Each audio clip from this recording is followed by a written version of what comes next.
Well, why don't we go ahead and get ready? Get started, and we will see if Nicole and Daniela join us. So let's see, I have to call the roll. Is that right? I keep forgetting that step. Okay, this meeting has now been called to order. It is 7:05. Welcome to the Wakefield Human Rights Commission. So in attendance, I see Eileen. Do we have to say that we're here? Is that a thing? We have to say yes. Eileen, are you here? Yes. I am also here. How about you, Jeremy? Jeremy is frozen. Elizabeth, are you here? I am here. Teresa? Yes. Oh, Jeremy, you're unfrozen. Yes, now. I'm here. Yes, great. You froze. Yeah, sorry. Yeah. And then Emma, are you here? Yep. Cool. Maria? I'm here. Sherry? Yes. Lindsay? Yes. And we also have Stephen and Yana, two of our liaisons. So let's see, this meeting is being recorded, as I'm sure you are all aware. If you would like to use the closed captioning, please feel free to turn it on. You can use the closed captioning button at the bottom of the screen to, choose your closed captioning settings. And I will just tell everyone to please speak one at a time, or else the closed captioning gets really confusing. And I think that's it for the housekeeping. First, I love to do my check-in. So I wanted to ask people, what is something that you're looking forward to? And I will say, I'm looking forward to, I'm going to New York this weekend to see some friends, which I'm excited about. A friend of mine from Seattle is going to be in New York, and I haven't seen her in a long time. So I was like, New York's not that far away. So I'm going to go see her, and then a bunch of people that I also know who live in New York. So that'll be cool.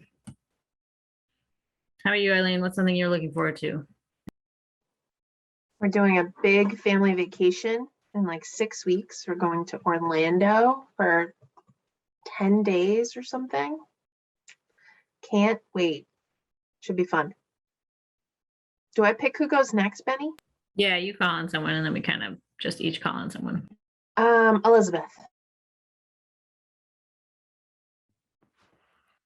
I am very excited because my congregation is having its first in-person service this coming Sunday, which is, so exciting and wonderful. And my planning has been so full already this week, just because I'm excited to be doing things where I'm going to see people in person. And for those of you who don't know, I started with the UU Church of Wakefield during the pandemic. So this will be the first time I've done a service in person with them all. And we're doing it like hybrid, so people can still join online if they need to. But I'm just excited to get to work with other people instead of work in my house by myself, staring at my computer. And I am going to call on Emma.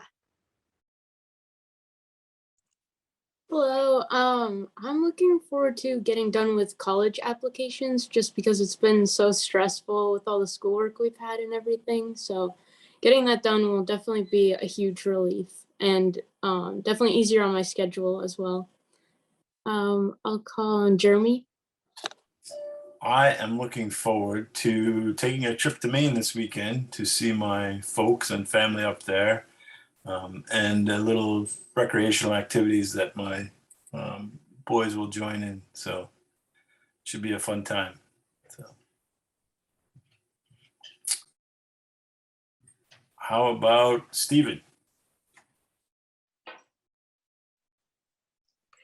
Okay, we have a jam-packed weekend this weekend. There's a lot going in town, community events, soccer, and all this. It's going to be a fun weekend that will culminate in our niece is rowing in the Head of the Charles on Sunday for Bates, and so that'll be a big to-do. So looking forward to that. And Lindsay, have you gone? No. Lindsay. Sorry. Hi, everyone. I'm looking forward to a little longer term than this weekend, but Halloween because I love Halloween and I have a cat named Dracula. So she's also really excited for Halloween. So we're happy about that. And we like fall and pumpkin flavored things. So I'm looking forward to more pumpkin donuts and things like that. Sherry, have you gone yet? Well, I'm still walking around in an air cast. So I am looking forward to my November 3rd doctor's appointment when he can tell me that I can now go hiking again, take off the cast, go dancing with both feet, not just my hips. So I am looking forward to being able to be more fully active again. I hope. Let's see what he has to say.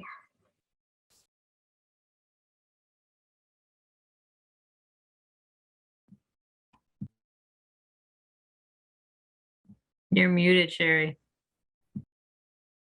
Okay, Maria, what are you looking forward to?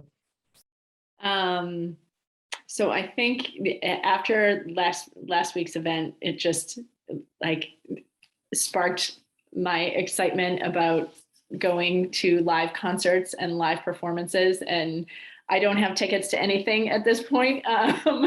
But after seeing so many people talking about different Broadway shows that they've been going to, I am very much looking forward to and aching to see a live Broadway show.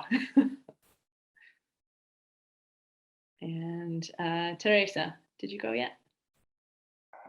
Thank you. No, I wasn't sure what to say. We do have soccer every weekend for my son, but you reminded me that I do have tickets to see Buffalo Tom in December. So I'm excited to go see them live. I haven't seen them in a very long time. So excited about that. Jan, I don't think she's gone yet. No, Okay. I'm on the same boat as Emma. This college thing is hard, so I'm looking forward for that to being over or like behind us. And I think everyone's gone, right? Yeah. Okay. Thanks, everybody. I just realized for the first time while doing that not only do we not have chat, we also don't have reactions. That's like Yeah, I noticed that too. harsh. Yeah. I wanted to do like the clapping hands or something. Me too. I wanted to do different ones. We have Anyway. to use our faces. We have to look happy. Yay. I was in a meeting once where the check-in question was, what emoji are you? And some of the, like, if you're using a Chromebook or sometimes if you're on your cell phone, like it can be, sometimes you can't get to the reactions. And so my coworkers were doing the emojis with their face. And I was like, this is so meta. Anyway, okay, great. Public participation, it appears to me that there is none. So moving on to approval of the minutes, everybody's favorite part of the meeting. So I sent out let's do the general meeting one first. So we've got the September 21st HRC meeting. Were there any changes, additions, subtractions, amendments, anything that people wanted to put forward about that?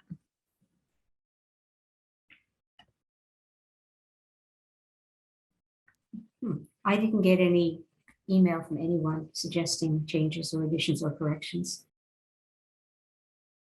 All right, well, if there are none, does somebody want to make a motion to approve the minutes? I mean, if no one wants to, that's cool too. We can just sit here. Well, I can't because I took them. I move to approve the minutes. I second that. Great. Okay, I'm gonna do a vote. Eileen, I wasn't here for the last meting. Can Oh, I great. vote? Oh I yeah. don't think so. Never mind. I forgot about that. I wasn't either. I take that back. I think you can still do the motion. You maybe just can't vote. I don't remember who was and wasn't here. So if I call on you and you weren't here, just let me know. Elizabeth, Yes. Jeremy. Yeah, I was absent. Okay, great. Lindsay, you were absent. Sherry, Yes, Maria, Yes. Teresa, were you here? I think Yeah. so. Yes. Yeah. Okay, great. Oh, and Emma, you were not here, so I think you can't vote on that one. Okay, cool. So that passes. Next we have, and I believe we're allowed to vote in a block for the Indigenous Peoples Day Subcommittee meeting minutes. So Daniela is not here though. But so if there's only 2 people on the subcommittee, is one person a quorum, or do you need 2 people for the quorum?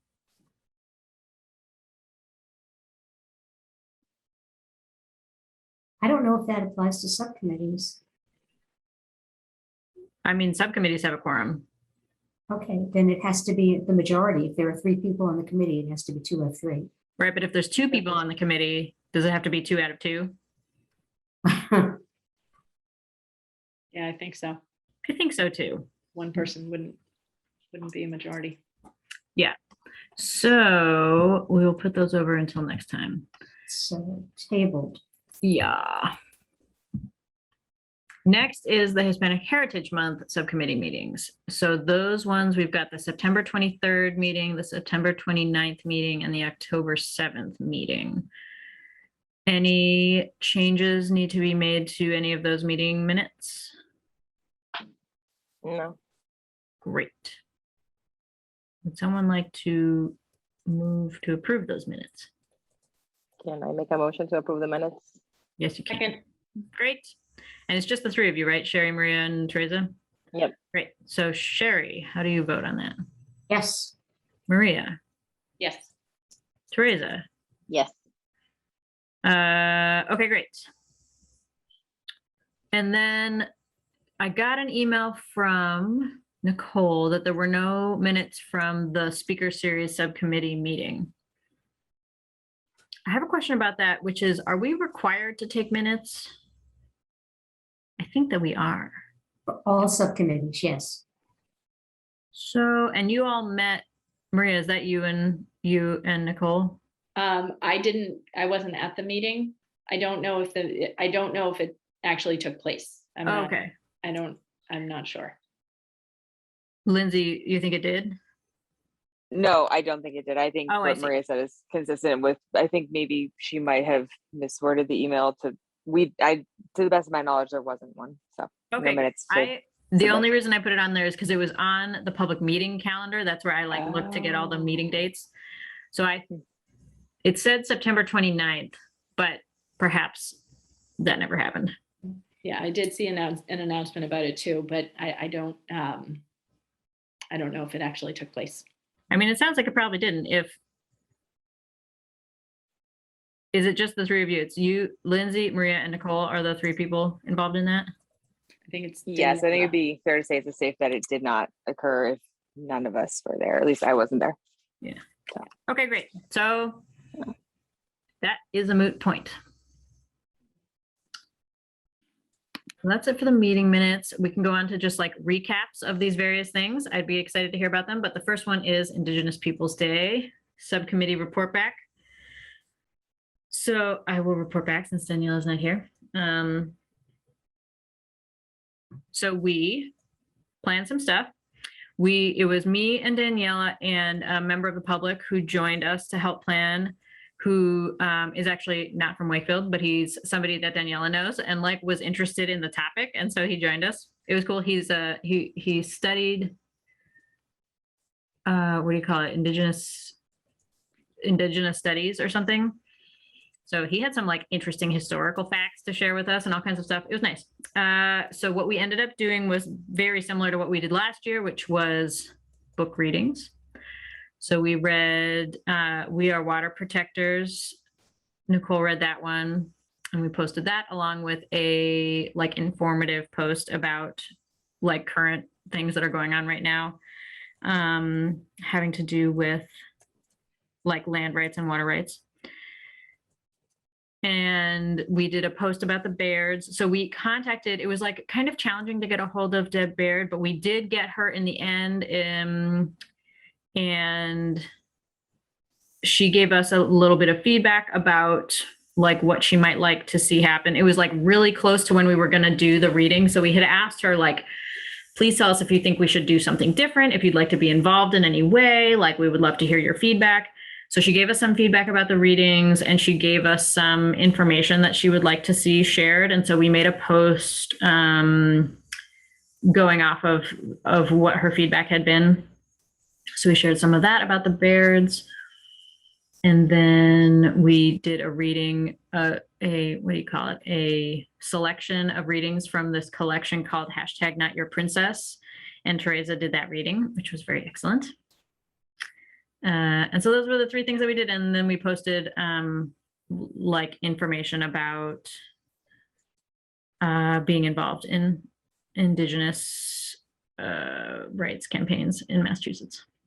So that's what we did. The planning was like pretty good. As with all of our subcommittees, I feel like there's like so much more that we could have maybe done or would be interested in doing, but would need more lead time. One thing that we talked about was communicating with the town about creating a municipal land acknowledgement. That's something that would take like lots more lead time. I think there would be a lot of dialogue that would be necessary about that, and some research and things like that. But so there's all these other things that are sort of on our minds, but that we haven't had a chance to do. So that's what happened for Indigenous Peoples Day. I don't know if anybody has any thoughts, questions, reactions. Thumbs up. Real life, non-emoji thumbs up. So I will say then I'm going to transition to the next thing. As part of that, one of the things that I was interested in bringing to the commission is for us to endorse as an organization. We can give sort of an organizational endorsement to the Mass Indigenous Legislative Agenda. This is something that we did last legislative term, so probably 2 years ago. And I'm wondering if people have thoughts. I had sent a link which goes to the Mass Indigenous Legislative Agenda's website, which has both information about the bills. There's 5 bills on the agenda, and they're sort of in various stages of stuff, being in what's the word? Being proposed, being in committee, like all these things. But so there's 5 bills. What was I going to say? There's information on there about the 5 bills. There's information on there about like actions that individuals can take to support those bills, and the action that a organization or group could take is endorsement. So I don't know if people had a chance to look at it, or if you have any thoughts about that or questions. Go for it, Elizabeth.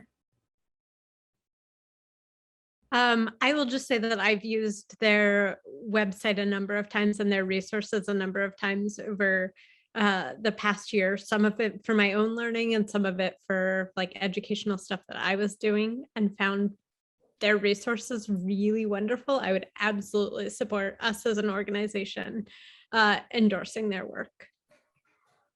May I ask you, when you say they, are you talking about the state? Who was the they? The Indigenous Legislative Agenda. So it's a like collaborative, it's like billed as an agenda, right? But it's a collaborative organization of Indigenous leaders in the state of Massachusetts, or the Commonwealth of Massachusetts.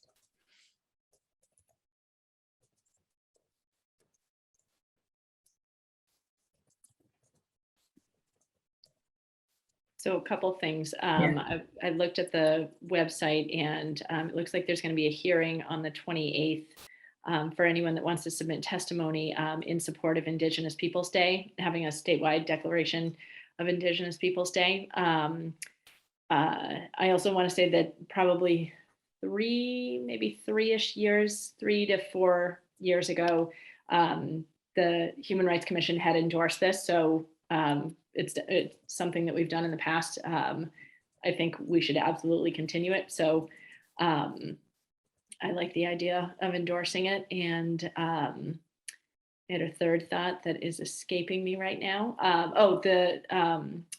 The mascot bill has progressed. That seems to be pretty far along, and the state seal that already passed, and I think they're currently working on. They have a committee set up to try and figure out what the state seal is going to look like.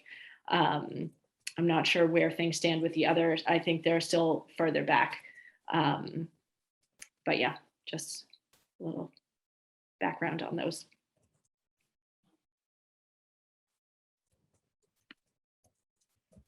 Does anybody have any concerns or misgivings about us endorsing the slate of the agenda, the legislative agenda?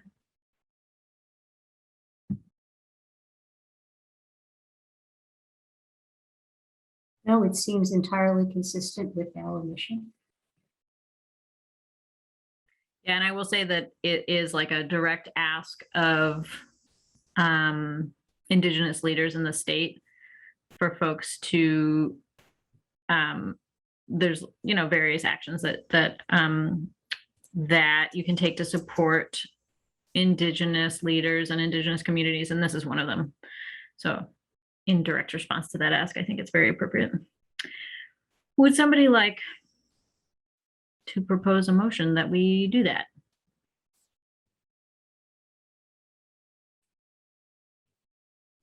Just as a primer, Emma, if you haven't done this before, anybody can make a motion for the commission to vote on something, and for us to kind of like do a thing in sort of like a official way, we usually have to take a vote on it. And so, yes, just so that you know how that works. So there has to be a motion, and then there has to be a second, and then we take a vote. Sorry, Sherry, go ahead. I was going to make a motion.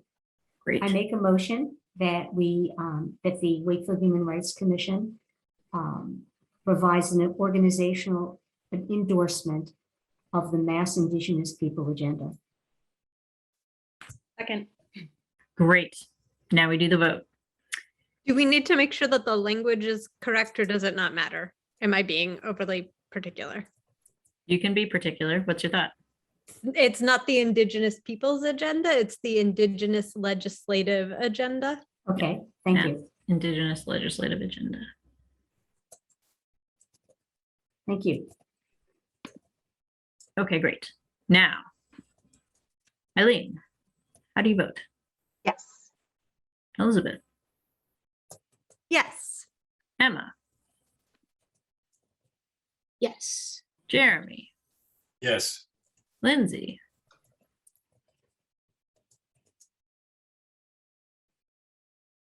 Ooh, almost. Yeah. Yes, there's something going on with my screen. So Oh, I see. sorry about that. Yes. Sherry, Yes. Maria, Yes. Teresa, Yes. and I am also a yes. Okay, great. So good. So let me put that on my list. I'm going to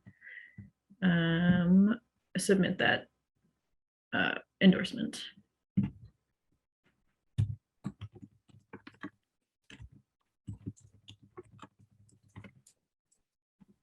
Okay.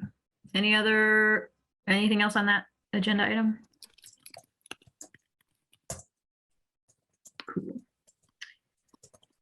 Next, I would love to hear report back or Benny. anything that you'd like to share about the Hispanic Heritage Month. Benny, I- before, yeah. can I actually add one more thing on to the previous item? And actually, it's a question for Stephen in terms of where Wakefield stands in terms of the progress around the whole mascot thing, given that the legislation is moving forward.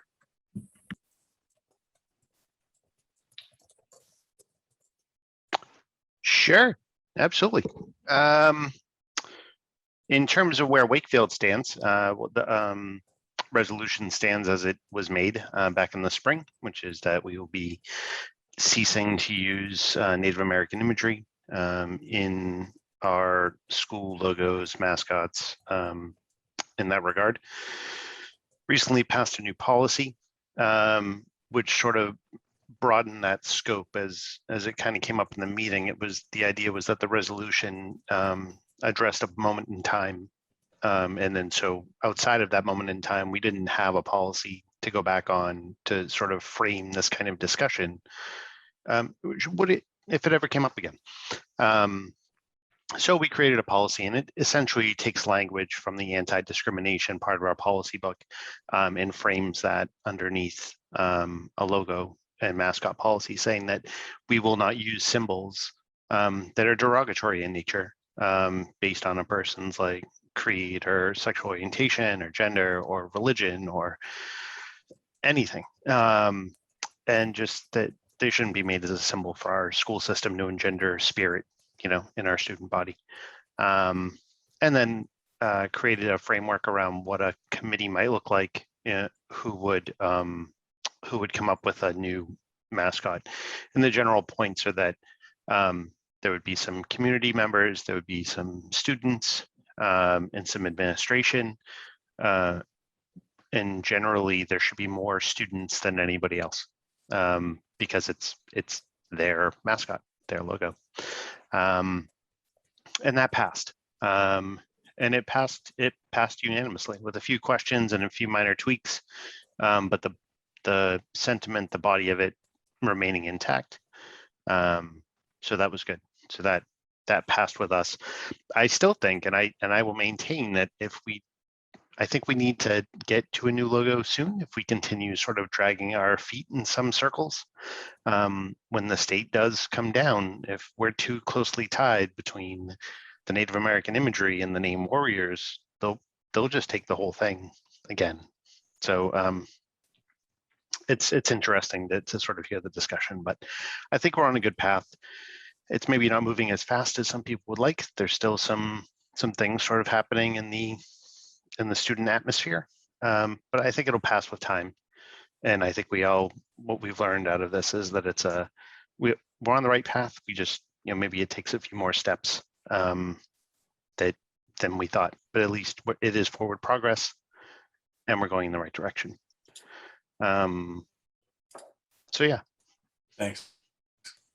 I would share, I don't think, in terms of endorsements, I don't think no one has brought up in the school committee whether or not we would endorse the specific Indigenous legislative agenda. What has come up with us is that the CARES Act is coming up, and that has to do with equality in education.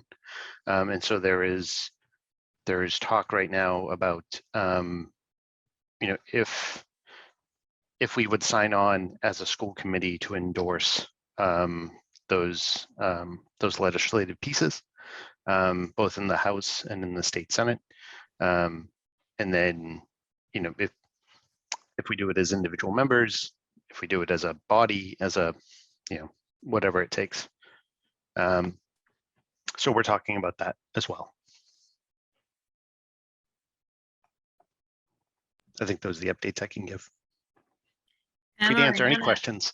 Oh, I was going to say, Emma or Yana, I'd be interested to hear if you have any thoughts or your perspective on what's going on right now with the mascot.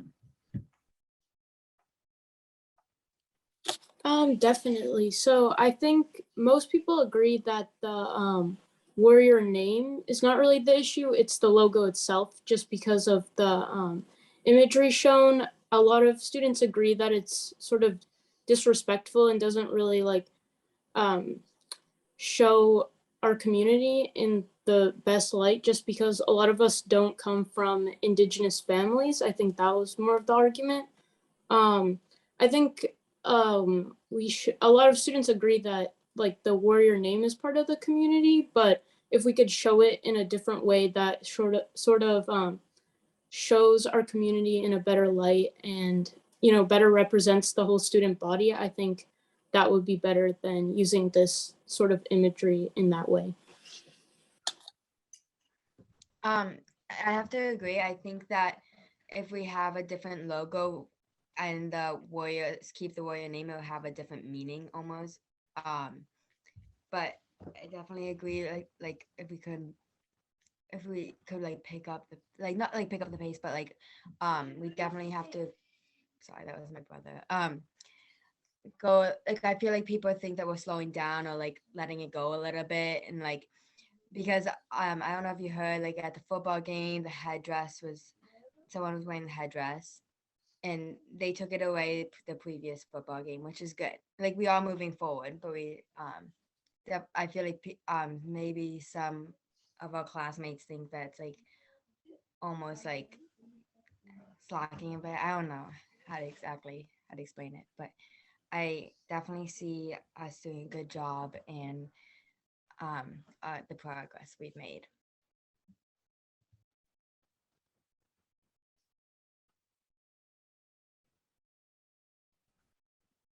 Stephen, do you know, is there a next steps or a timeline associated with the policy?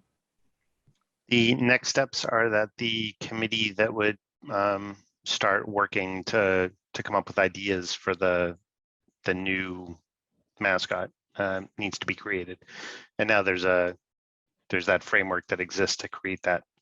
So aside from probably get a check-in at our next school committee meeting, but I don't know where the administration is with creating that committee. And that's ultimately where we decided that power rests, is it's going to be within the administration to start bringing those people together. I will find out.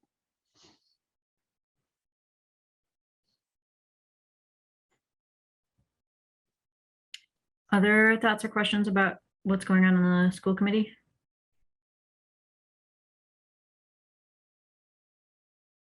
I also realized that I have another thing that I wanted to bring up related to Indigenous rights, Indigenous stuff, is the land acknowledgement thing that I mentioned before. Creating a municipal land acknowledgement, I think, will be quite a process. I was wondering if people have any thoughts or reactions to the idea of the HRC using a land acknowledgement.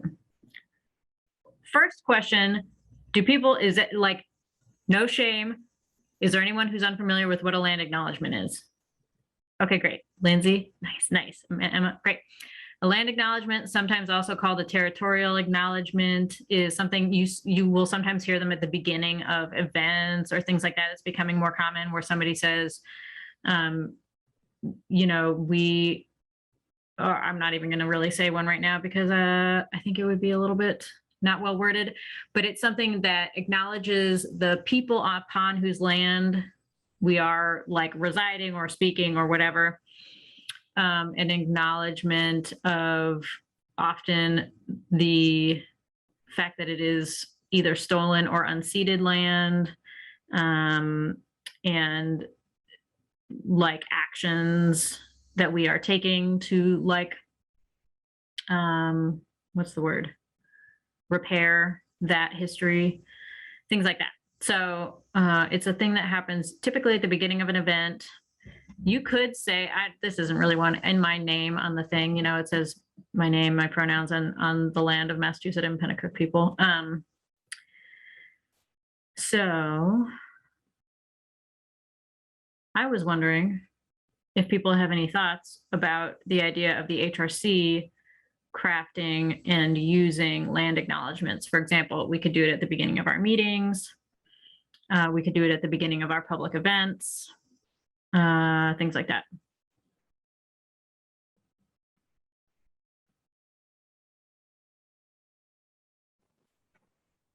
I mean, it feels like the right thing to do overall, like a really easy way to acknowledge sort of Indigenous people in Wakefield or wherever it is that we're holding an event.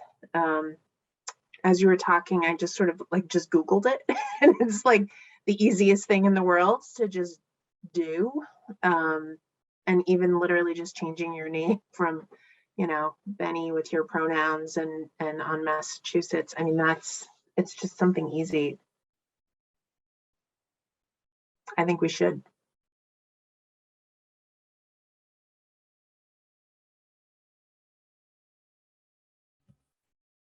I'll also say that they can be sort of as brief or as long as you want. Like there's a lot of latitude in what you include in a land acknowledgement. The very most ideal scenario is creating a land acknowledgement in collaboration with the people who you would like to acknowledge. Like to contact the Massachusetts people and say like, we're creating a land acknowledgement. Like we're thinking it might say this, like, do you think that's good? Would you like us to include anything additionally? Anyway, so that's like one step that we could take in order to make sure, because I've heard critiques of land acknowledgements also.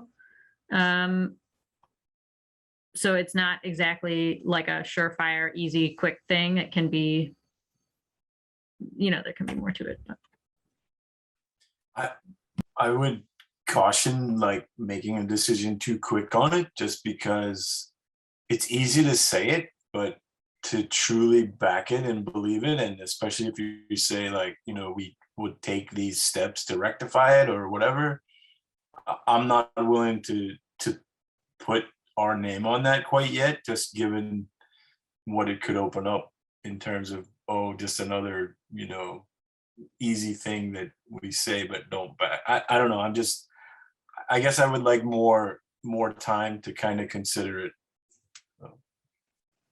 So you think maybe we should reach out to like a specific group and just kind of mention that this is kind of what we're thinking and kind of go from there? Yeah, I mean, I don't think that would hurt, just to get some thoughts on it. So to be honest, it's the first I've heard of it tonight too. But I mean, I saw it on the agenda and I've seen it on kind of the stuff here, but I haven't seen anybody do one or a meeting where they've done it yet. So it's new to me. So that's all. Benny, what are the critiques that you've seen on it? Well, kind of similar to what Jeremy's saying, like if they can end up being sort of empty words. And or like performative, right? Like I'm saying these things and it makes me look really good, but if I'm not actually doing anything differently, then that's problematic, no matter what it is you're saying. So that's one. I have heard that it can be weighty, especially for Indigenous folks I think that there's a lot of good and a lot, like it's positive to have land acknowledgements. And I think that it can be weighty if it is sort of this repeated, I guess, again, it has to do with like the emptiness, this kind of repeated empty reminder. Not that anyone needs a reminder, but, and without any sort of like, component of sort of action or healing, that it can be hard. Those are the two critiques I've heard, and I think there's probably others. I just have a question, like Wakefield as a town. I mean, I know we're like a little part of it, but have they done any type of land acknowledgements? No, I don't believe so. And I don't know. I will not speak for Wakefield because I certainly have not had this conversation with anyone in the town, but I've talked to other folks who have tried to get their towns to do one, and there can be pushback.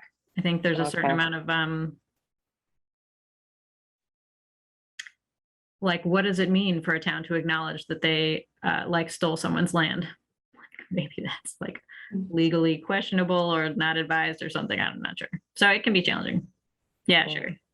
In some places, they're just putting up a sign that is informative just to raise people's awareness. For instance, at the Cordova Museum, they have a sign that says, you are now on the lands of the so-and-so peoples.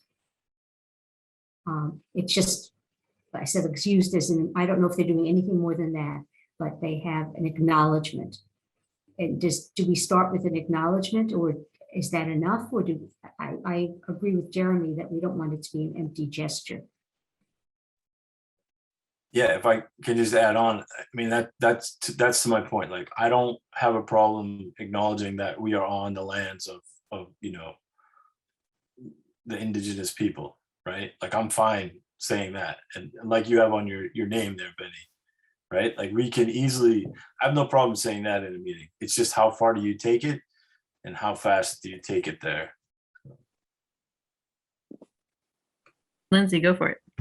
I don't know what's working and what's not at any given time, so I figured I would just do the physical thing. I agree that as long as it's not an empty gesture, I think it would be good, but with more thought, because I'm thinking, given what's going on with the Warriors situation, this might not be as quick, or we might possibly get more pushback. I think if more of the community wasn't involved in that, I think sometimes we get pushback when we don't expect it, even if it's with, well, good intentions, if there's no follow through. So I agree with maybe putting more thought into it and getting maybe feedback from the community in terms of what they think as well, if they are here.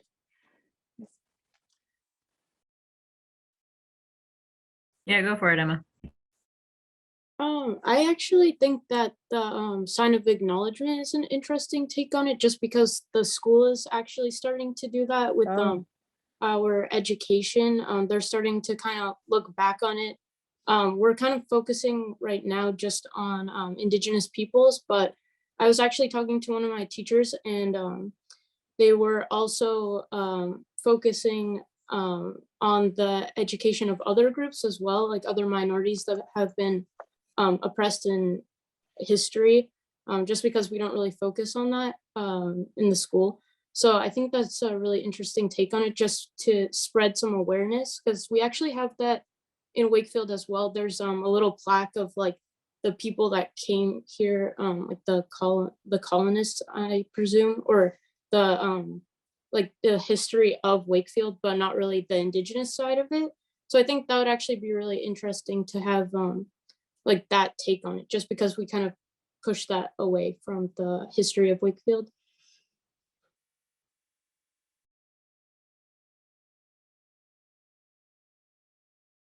I was gonna say, I think when I went to some of the coalition meetings of the statewide or the state members of the Massachusetts Coalition of Human Rights Commissions, I think there are a few that that do have something, if not a land acknowledgement, something similar to it at the beginning of their meetings, and they've done it at the group meeting. So I'm happy to connect with them to see kind of what their process was, who they reached out to, kind of what the response was. So I think maybe if we did that in partnership with reaching out directly to some of the Indigenous tribes to see what their thoughts were, that maybe we can report back at the next meeting with some more information.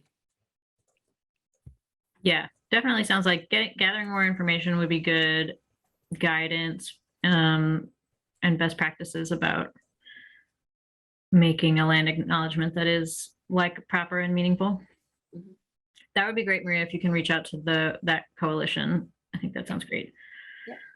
And I'm happy to reach out to the Massachusetts tribe at Ponkapog.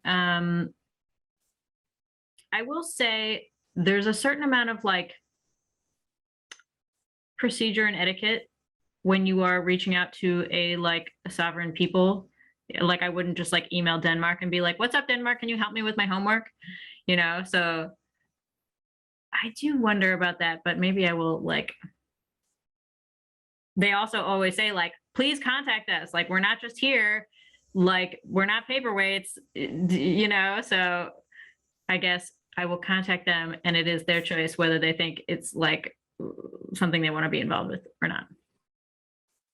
I think I might in that email name that you understand, right? That it's not their job to educate you, and that you also like don't want to do something that is going to be unwelcome. And so, right, because it is like, yes, they are sovereign nations, and also we all live in the United States and have this like really messy relationship with our history. And so it is in some ways a little bit different than emailing Denmark and being like, hey, help me out. Because, you know, we are all here sharing this land that they never ceded. So I think that like, and I was going to say, yes, one of the things that stuck with me from the logo panel discussion was that a number of people said, you know, please reach out, please engage us in relationship, please build relationship. So that might be a thing that we need to do further, is consider what our relationship is and how we build relationship that is ongoing beyond, can you just answer this one question?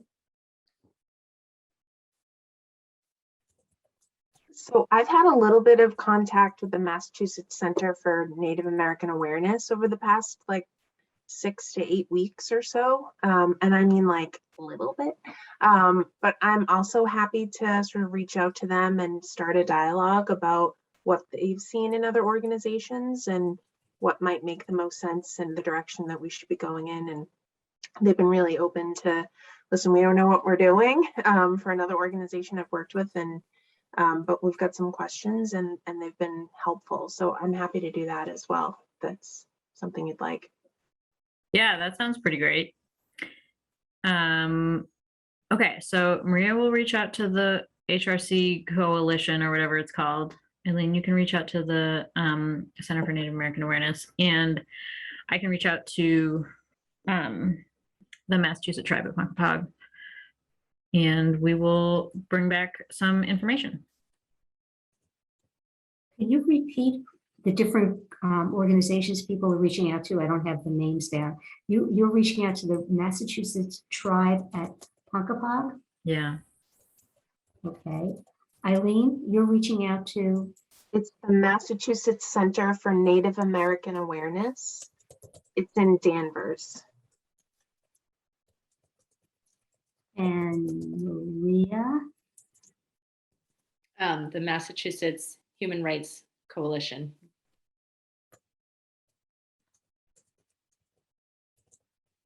Okay, so that gives me my action items. Thank you. All right, cool. Any other thoughts on that topic before we move along?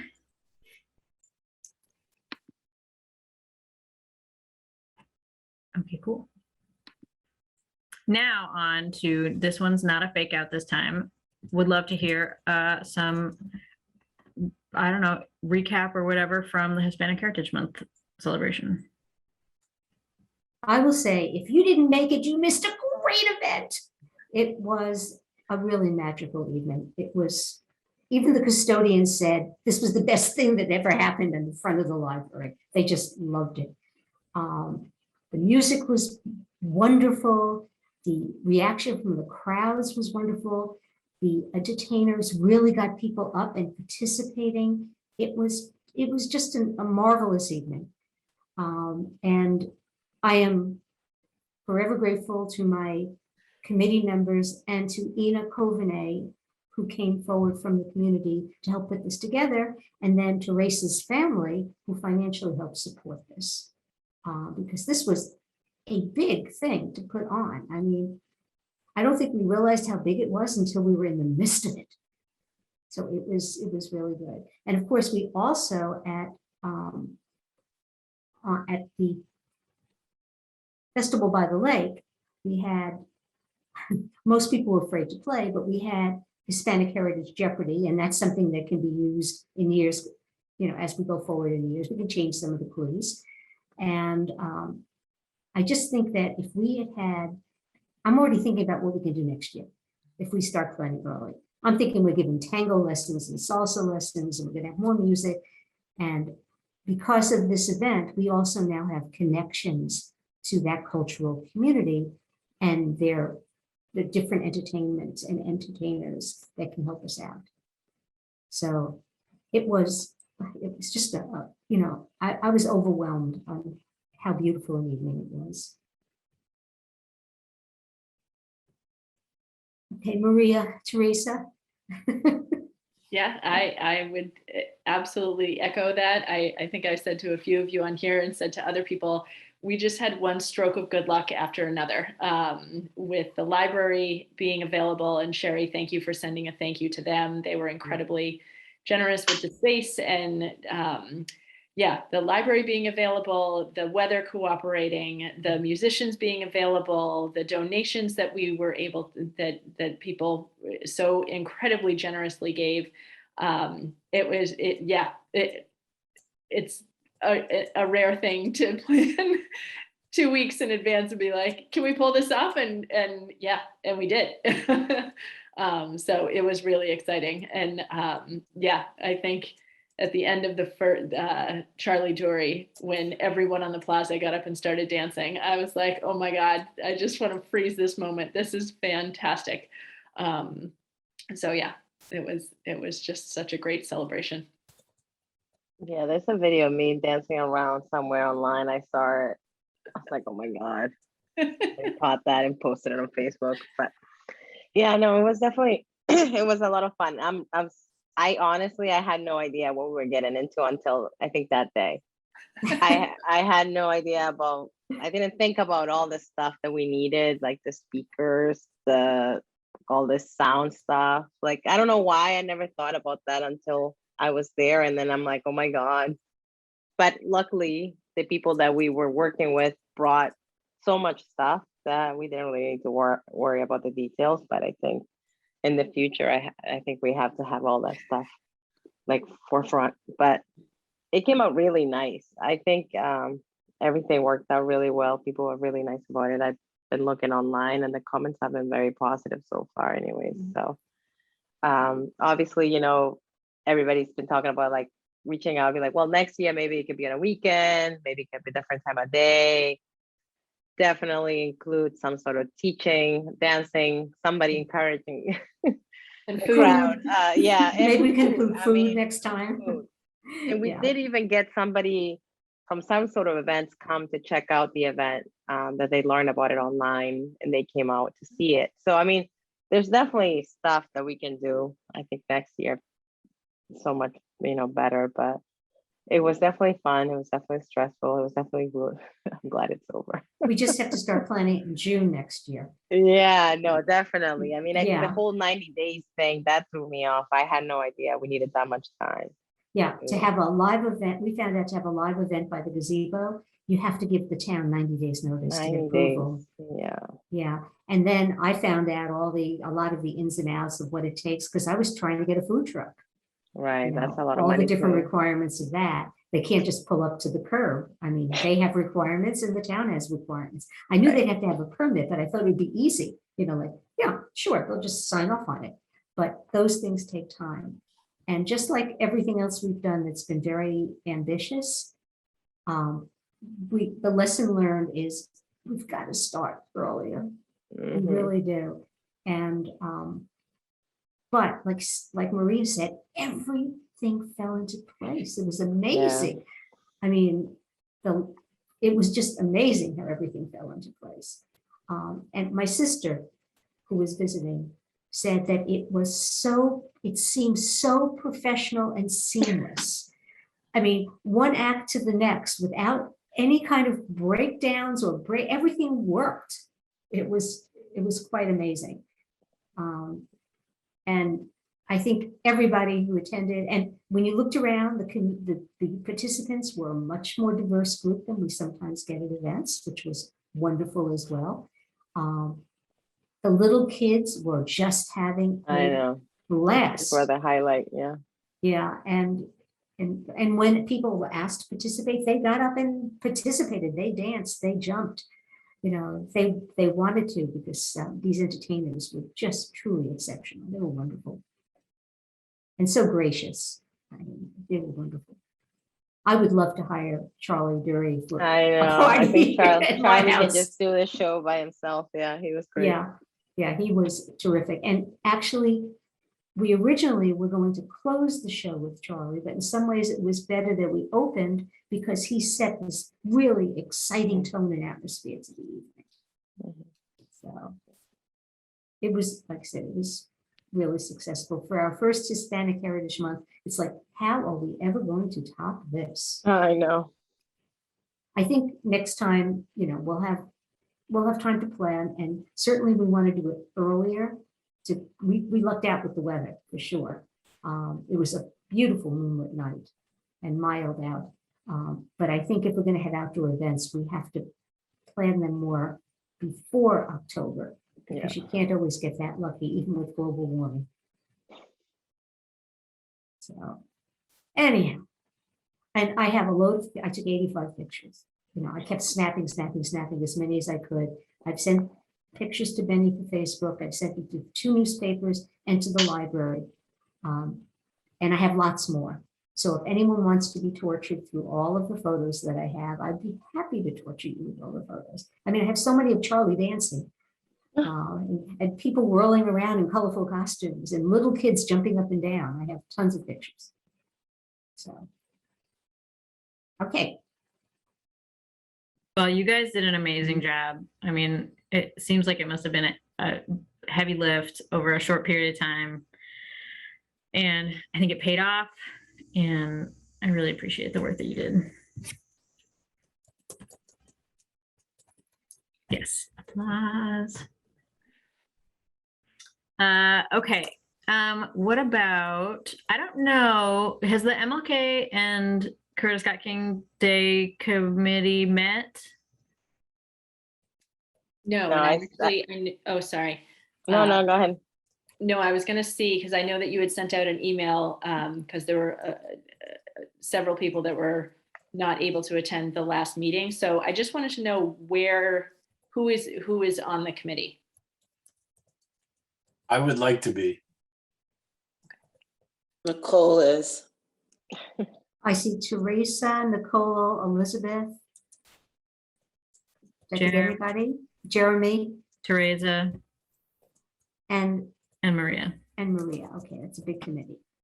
I was going to say, because if that is the case, I mean, I know that MLK, Curtis Scott King Day is in January, and then the International Women's Day is March, the beginning of March. So I would be happy to take myself off the first committee. Because what I don't want to do is the MLK CSK committee and then the International Women's Day. I have participated in both of them and I love doing both of them, but I can't do them back to back. So I will, given that we have this number of volunteers, I'll take myself off of the MLK committee and sign up preemptively for the International Women's Day subcommittee. And I volunteer to help with that particular event, but then I should be rested up from this last one. For International Women's Day, Sherry? Yes. Okay, yes. great. Is there anyone else who's interested in doing the International Women's Day subcommittee, which happens in March? Eileen, I see you. Yep. Emma, awesome, awesome, awesome. That sounds great. That makes 4. That's great. Yeah, that's good. Okay, so Maria, you can take it away in terms of if you want to plan meetings for that subcommittee for, just so that it's not like, oh, someone else is doing it. For MLK CSK Day, who should be chairing that committee so that they're like scheduling the meetings, posting, you know, doing all that kind of stuff. Someone's got to do it. I You, propose, Jeremy. that Teresa is really good at scheduling, but someone else should take the minutes so she doesn't have to do the follow-up. So split the duties, because that's what we Thank did you, with Hispanic Terry. Heritage. You know, she did the scheduling of the meetings and I did the minutes so that we, Right. you know, because otherwise it just was a lot for one Yeah. person to do. It's a lot. I can do the minutes. All right. Okay. So does as that make long- me the lead then? Yes, I'm so. doing the meeting. All right. That's wonderful because I was told Maria was the lead, and that's why I was joining on. And then Maria just backed off. So Aw. All right. Trixie. that's- you Same, make because it- I'm really interested, but December and January are really difficult months for me to be involved in anything. So I was like, oh, good, I will like stay Yeah, at a we- Great. distance, but also be involved. yeah, we had a good time doing it last year, and it was all virtual. So I'm looking forward to another great year of it this year. So I'm hoping we can do it live. Yeah, I'm hoping so. Yeah, I have to say that when the MLK commemorations have had CSK so commemorations at the Galvin has really made that day special to me all the years that I've attended. Mhm. All right. Well, that sounds great. We'll look forward to any report backs next time. Good. Okay, I'm going to skip the one about inviting speakers because you have not had a chance to meet, but maybe whenever you do have a chance to meet, let me know. I'll put it back on the agenda. The active bystander training. Wah, wah. Oh, tell me about it. That's the second time I've been scheduled to facilitate something that did not happen. So we did not get, they asked that at least 10 people are registered for the event in order to move forward, and only 6 people registered. And this happened when we tried to do it in the spring or whenever that was. So this was the rescheduled one from the last time, and the same thing happened. So, But this time, could it have been because you didn't have enough time? They were so late in getting you the link, so we Yeah, couldn't I think publicize it's it fast possible. early enough? yeah, so what happened was they were trying to do something with their website, and the link they sent me was like broken, and it kept being broken for like a long time. I was like, it's still not working. They're like, we're trying to fix it. And then eventually they just had to scrap that plan, and they sent me a different link to it, like to an Eventbrite registration page. But that took quite a long time. So we weren't able to actually start promoting or advertising the registration until there was like not a ton of lead time. So I definitely think that contributed. I think it definitely did.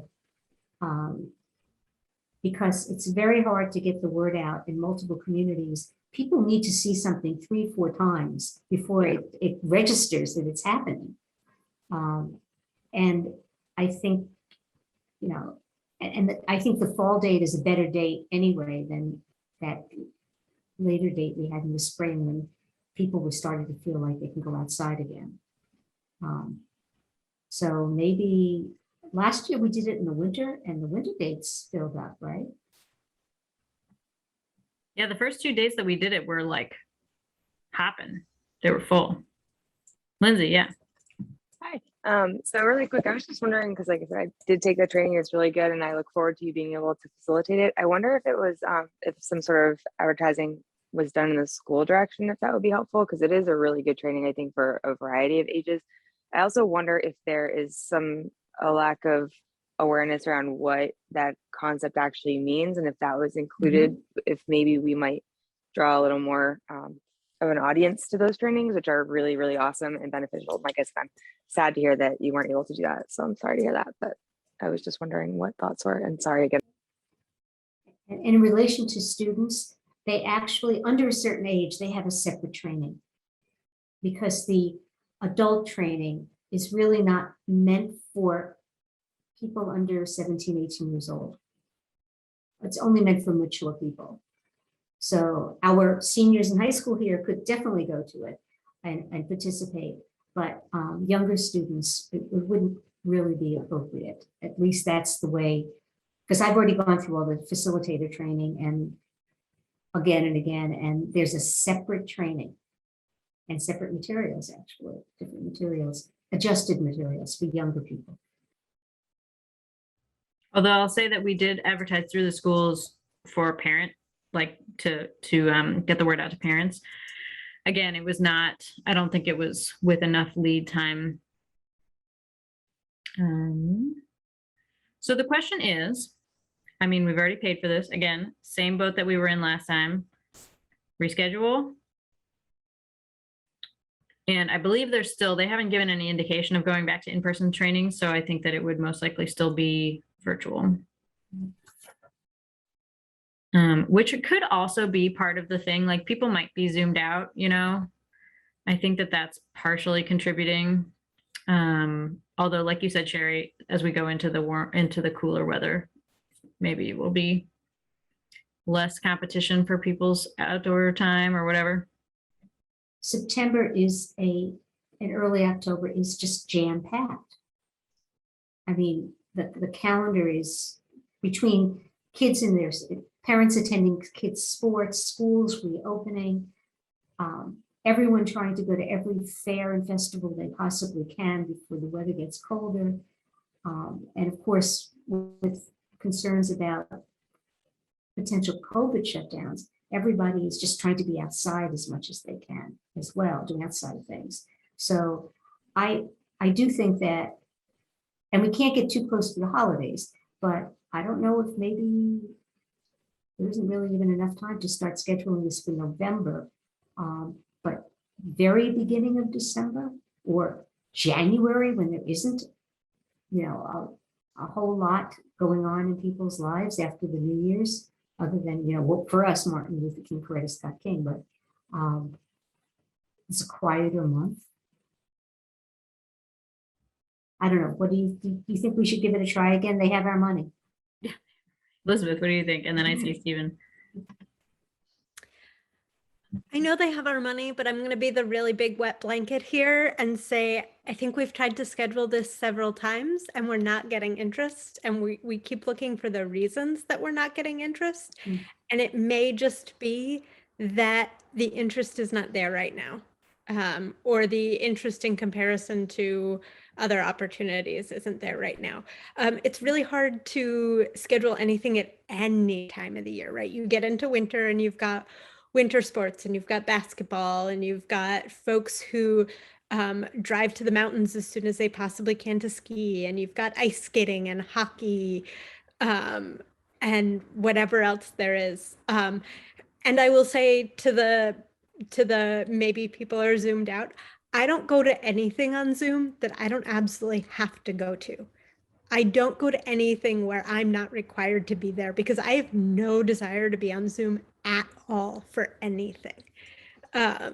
So I like, my wonder is, can we push, would they be open to pushing pretty far out and to saying like, we are interested in picking this back up, but we really feel that in Wakefield, we need to like let it go for the next 6 months.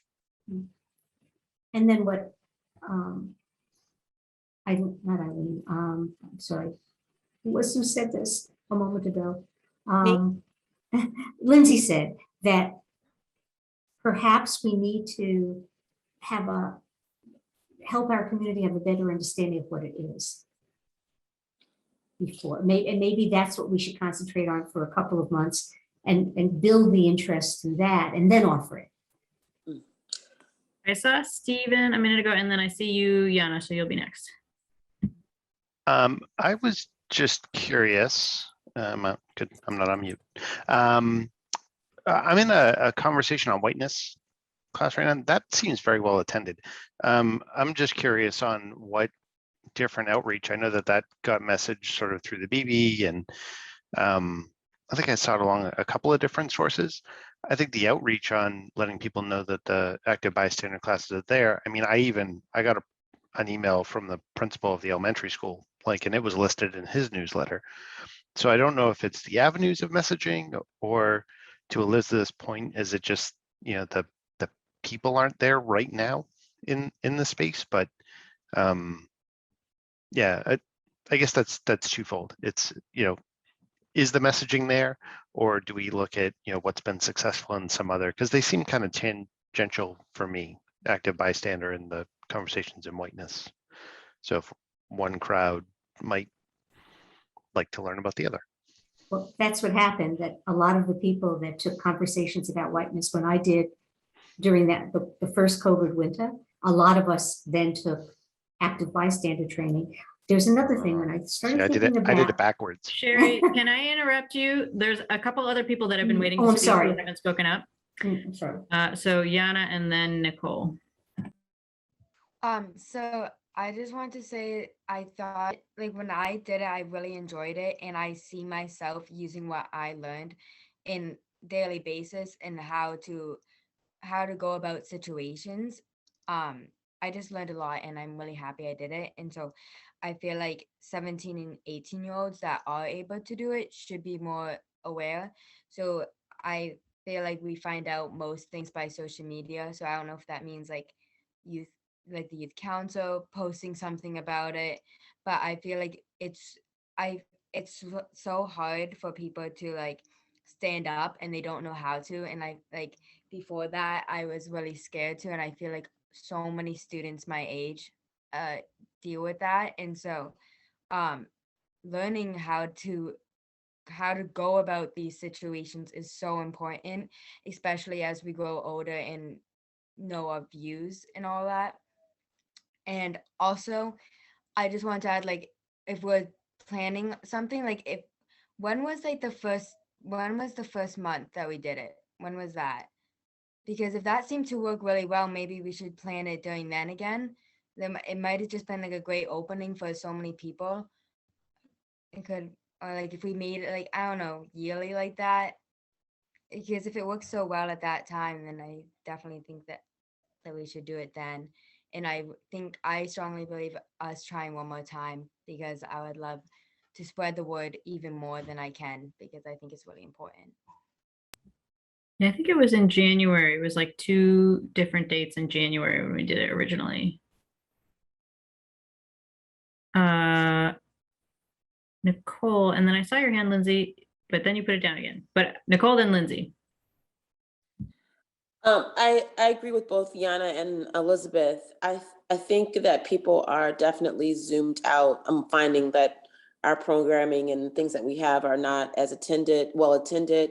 I think, Yana, what you said, having it maybe in January sounds like a good idea, or if we just offer it can we offer it just to like the teens that like the diversity, youth diversity program at the high school? Can we offer it for them to offer to the students and do something in person? Is that an option? And then just forego the adults for right now and let the kids do the high schoolers do it?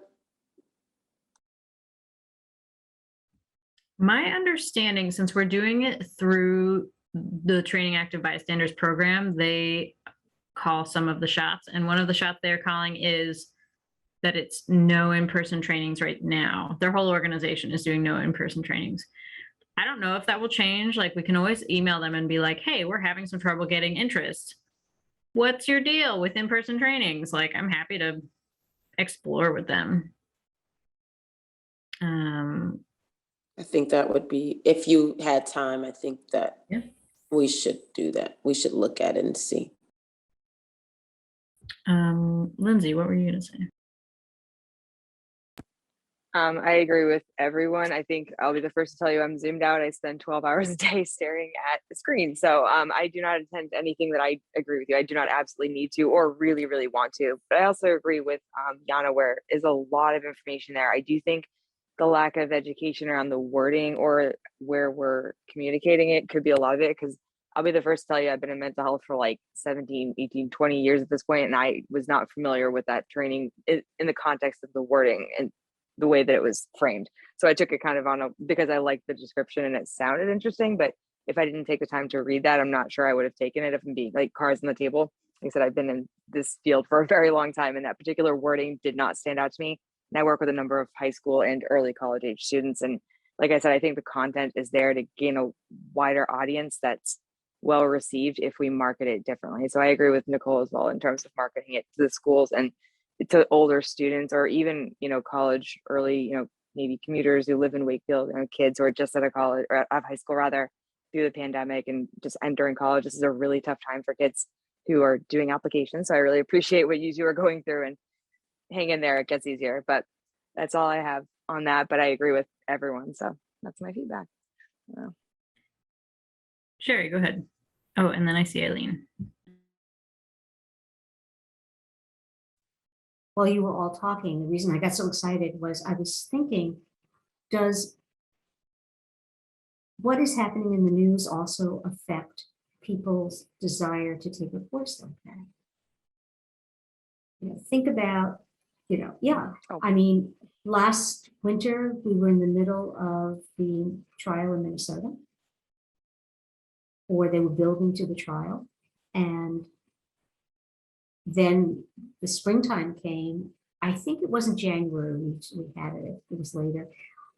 There were also horrible incidents against Asian Americans. So there was a lot in the news about people who were not being helped by active bystanders, or people were stepping forward as active bystanders.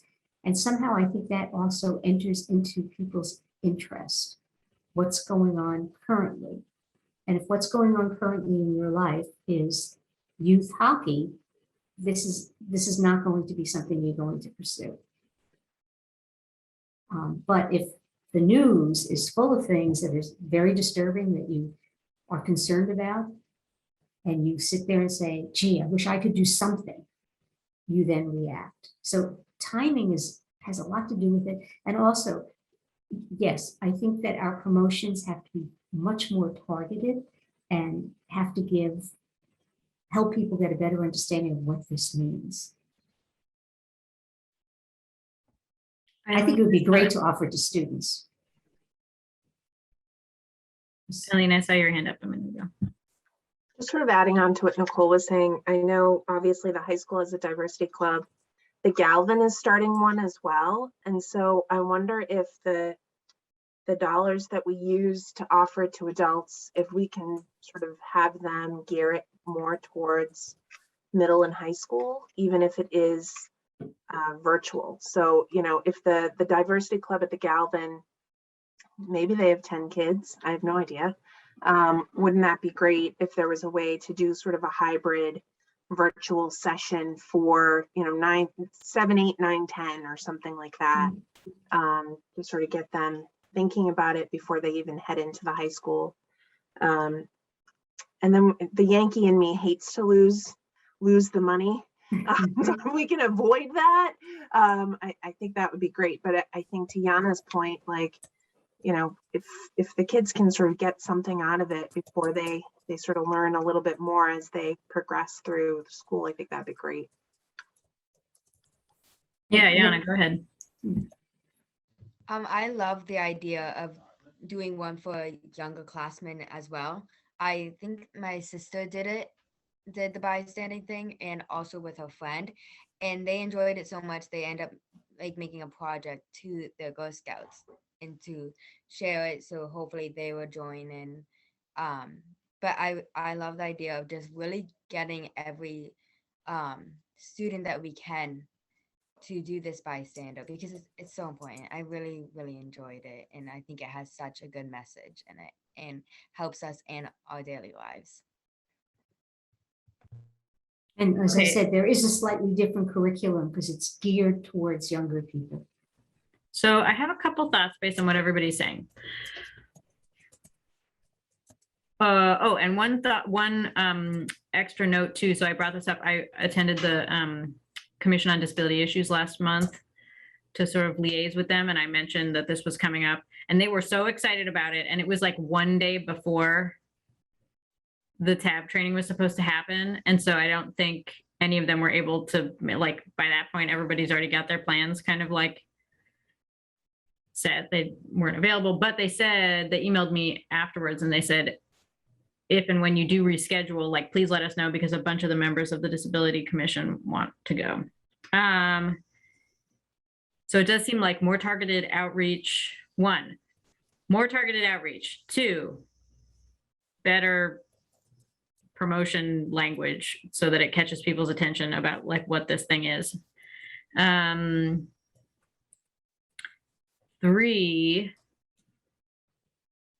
More I advanced wonder- planning, excuse me? earlier, or more advanced planning, give it Sure. more time. Yeah. So the other thing that I'm wondering about is we could either ask TAB if they would provide us with a youth training instead of an adult training, if that seems like the area where there is the greatest need. Or I wonder if we could reach out to the schools and say, like, would you bring some active bystander trainings to your students? And maybe they have. Yana, if you're saying that your sister did it, like where did she access that through? Because it would not have been our training. Okay, hold on. I would have to ask Michaela, but hold on, let me get back to you. I can ask her real quick. Sure, yeah. If we want to do a bystander training thing, we have done things in homeroom before. Like we have extended homerooms in school. And then I know we just had like a mental health check-in or something like that. So I feel like we definitely could go about that in a way, because they do extend homerooms sometimes. And I feel like in this situation, they would. I wonder, even if even if we didn't like provide our, because we have one like session that we can do, and it's up to, I think, 20 people or 25 people or something, which is not going to catch everybody. But if there's a lot of interest in the school, I wonder if it would be worth just opening a dialogue with Superintendent Lyons or with the principals or something to say like, hey, I think there's an appetite for this. We have this connection with this mediation organization that does these trainings, something, you know, kind of like trying to encourage that ball to get rolling. But then the school would have to pay for it. So I don't know if they have the funding or the desire to do that, but yeah, Maria, go ahead.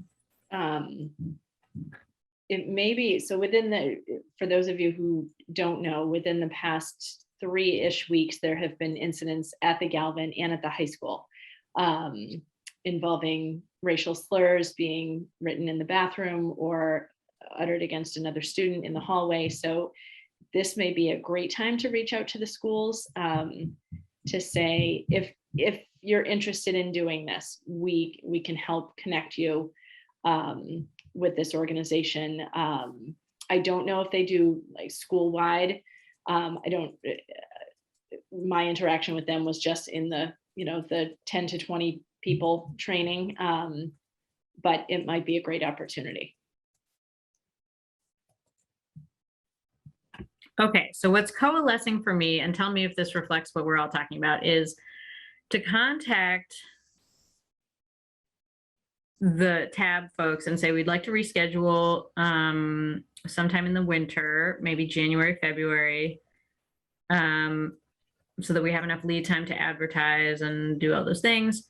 And then also to reach out to, I have actually an email like already kind of going with Superintendent Lyons that I need to email him back about the like hate incidents in the schools. And so I could email him and say like, here's a thought.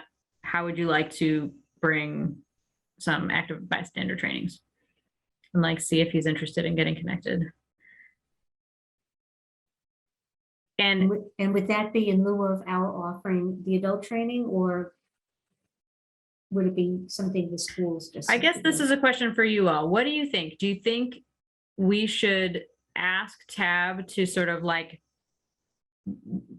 change gears a little bit with us and do a youth training instead of an adult training? And I could talk to Superintendent Lyons and say, or I would also have to talk to Wave because they co-sponsored this with us and see if they're interested in this, or maybe this like is not on the track, on the along the lines of what they're looking for. But say Wave is game to change it to a youth training. I could talk to Superintendent Lyons and say, listen, we are already on track to co-sponsor one training. If the school would also sponsor an additional couple of trainings, you could capture maybe 100 kids, and like try to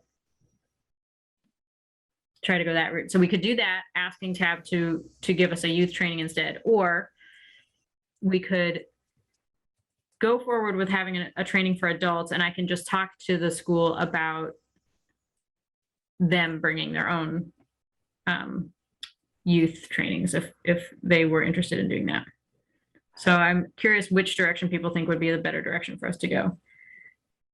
I think just because I've heard about what happened, like things about the high school, but the Galvin and all that, and just kind of talking about this, and I think it kind of makes sense to kind of give kids the tools, and not kids, but teens and youth. I think some tools to work on situations where they might have to, or they're already seeing, right, and how to deal with them properly. I think that goes, hand in hand on what we're talking about. And if you're already connected with Doug in regards to that, I think it'll be great if we can kind of fit it all together and we can be a part of it, like in regards of like we're bringing some sort of resource to the town. So that's my thought.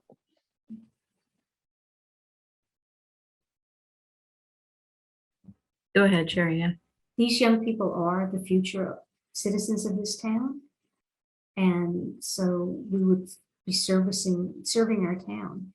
And, it's like, get them young, help to start the progress of this when they're younger and let it grow. So when they do reach adulthood, the more kids who get this kind of training, the better things will be in society as a general as they get older.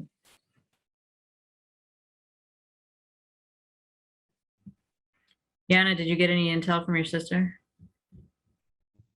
Yeah, so I guess we were unaware that the curriculum is not for her age. I believe though she did do it. Nice. So Good. but that's noted now. But she did learn a lot. She did like it. It's not like it's massively inappropriate, right? Like we're not talking about super age inappropriate material. So sounds Yeah. fine. Okay. I'm glad you did it. Okay, other thoughts about this question of whether we do a youth training or an adult training?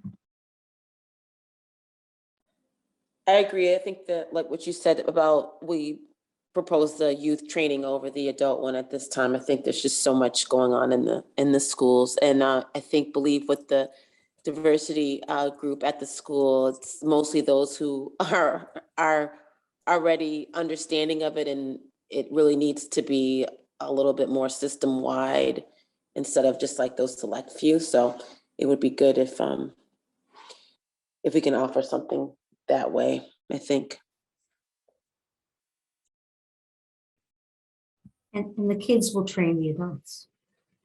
They'll pass it along to their parents. Okay.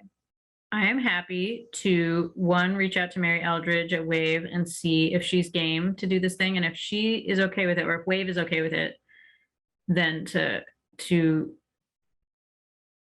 I guess then I would talk to Tab and see if they're okay with switching gears to the youth one, and then talk to Doug Lyons and see if, see about bringing, offering the one training that we have already paid for, and like kind of see if he'll match us or raise us a couple trainings, like bring some additional ones using the resources of the school. How does that sound? Okay, great. I'm gonna do it. Any other thoughts on that before we move on?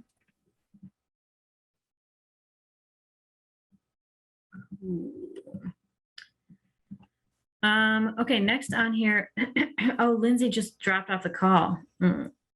It did seem like Lindsay was having perhaps some technical troubles. Hopefully she'll be back. So maybe we'll circle back around. There was the next topic on the agenda is mental health partnerships, and that was Lindsay. So we'll come back. Oh yeah, Elizabeth, go ahead. Before I forget about that, the Social Action Committee at the UU Church would be interested in partnering with HRC on some mental health stuff. So Oh, cool. I'm saying that out loud to everybody so that I don't forget it when Lindsay comes back. Good strategy. Okay, the inclusive language social media / art campaign. I'm not sure who owns this topic. It's Daniela, who's not here. She was the one who started it, and I volunteered to work with her, but she was in the midst of getting married, so nothing has happened. So, she and I said, Daniela, take care of your personal life, and we'll deal with this as the season goes on, because we do need we need a new campaign. We need a 2022 campaign. And so our commission agreed that perhaps the 2022 would be a campaign on the diversity of language, getting people to start seeing the way language has changed and become sensitive to how they use language, not trying to force anyone to use any particular. In fact, I think I sent you all an editorial about that, but you can't force people. They have to feel more like, I'm an old English teacher. It's really hard for me not to have subject-verb agreement. So using there and they is sometimes difficult because it's not subject-verb agreement in different places. But so Lindsay and I agreed that we would do that if you still would like that to be our positive messaging campaign for 2022.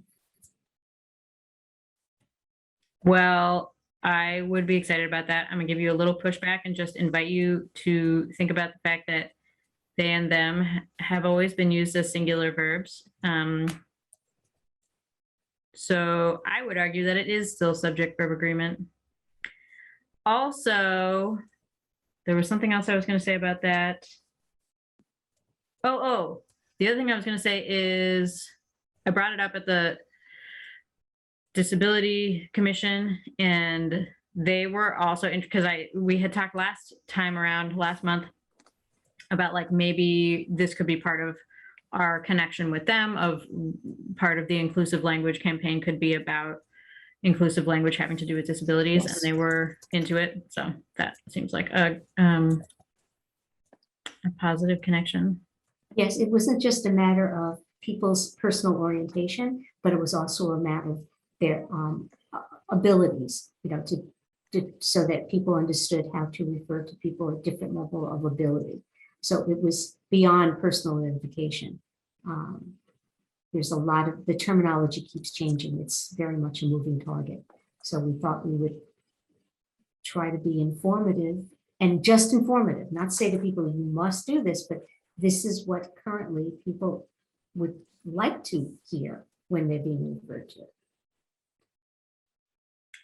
Lindsay, I see your hand. We skipped your topic on the agenda because you had just fallen off the call, but we're going to come back to it. Right now, we're talking about the social media campaign. Thank you. I was just going to say, Sherry, I heard my name mentioned, and before it was attached to anything that I agreed with, all that came back when I came back was Lindsay, and I just heard my name. So I just wanted to be clear that I knew what my name was connected to. And Oh, so no, I it was, apologize for that. Okay, no, it was Bad timing on Daniela my and connection I. end. Thank you. Oh, okay. Thank you. Before that, it was the UU Church wanted to partner with you on mental health issues. So we had moved on when you weren't able to be on the screen. So I have nothing more to say about diversity of language. Daniela and I will move forward if you're comfortable with our using that as the next positive messaging campaign. Yeah, fill us in next time around once you've had a chance to meet. And definitely everyone give some congratulations to Daniela. I'm pretty sure she got married last weekend, like this past weekend. So very exciting. Okay, we can back it up then, Lindsay, if you want to. I had put on the thing a holdover from 2 months ago about mental health partnerships. Do you want to talk more about that? I'd love to be able to, and I will own my large share of the lack of ability to report back, but I've actually tried to schedule meetings a couple of times with the Wake Up Coalition, not in recent weeks, but prior to that, I sent out a couple of more than one different date on a number of occasions. Interestingly, I did get feedback I got an email from the Disability Commission. Unfortunately, like I said, I'll own my part of a large part of this, where horrible timing with some personal things on my end. So not much progress, but I've also had difficulty with connecting all of the parties involved. So I'm thinking maybe we go in a different direction with that, but I want more time to be able to go into depth around what that might look like to actually move forward and not have this be an empty conversation. So I apologize to everyone. P.S. I have a sign for a tent, and I don't know where to put that in case I cut out again. So Benny, if you can get back to me around that, maybe that would be helpful. I will.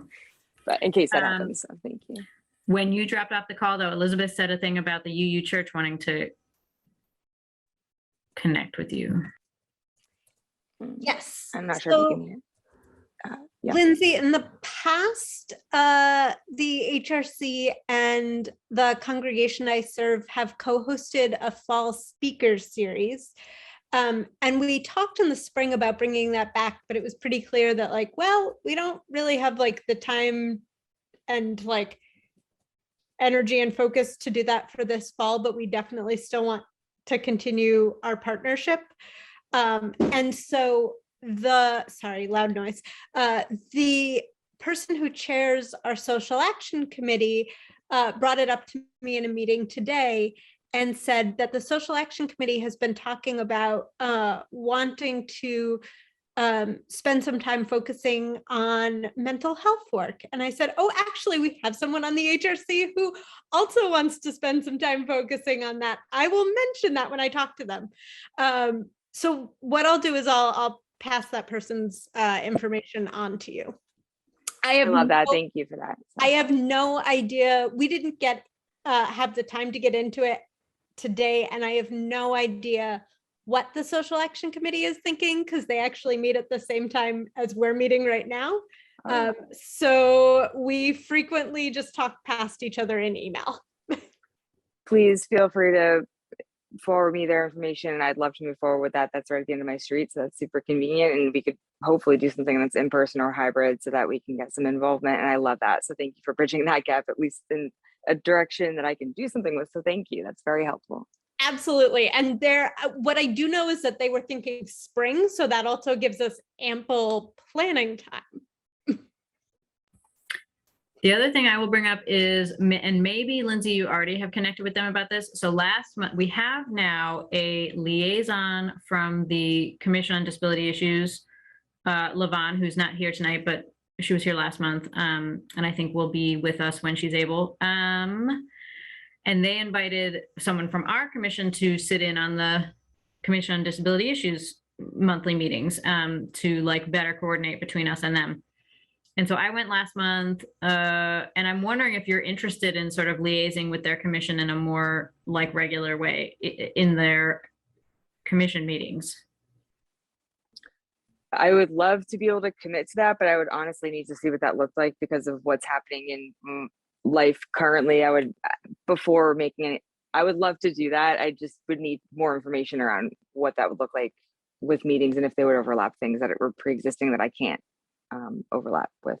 But I'd love to know more, and I'd love their contact information either way. So yeah, so let me send you an email with the dates and stuff for their meetings and Lavon's email address. Let's see. Hold on, I'm just gonna make myself a note to do that or else I'll forget.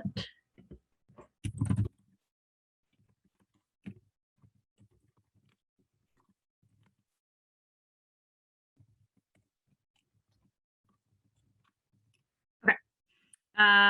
Next on the agenda is the Wakefield Street Fair, which actually has been renamed to Fall in Love with Wakefield.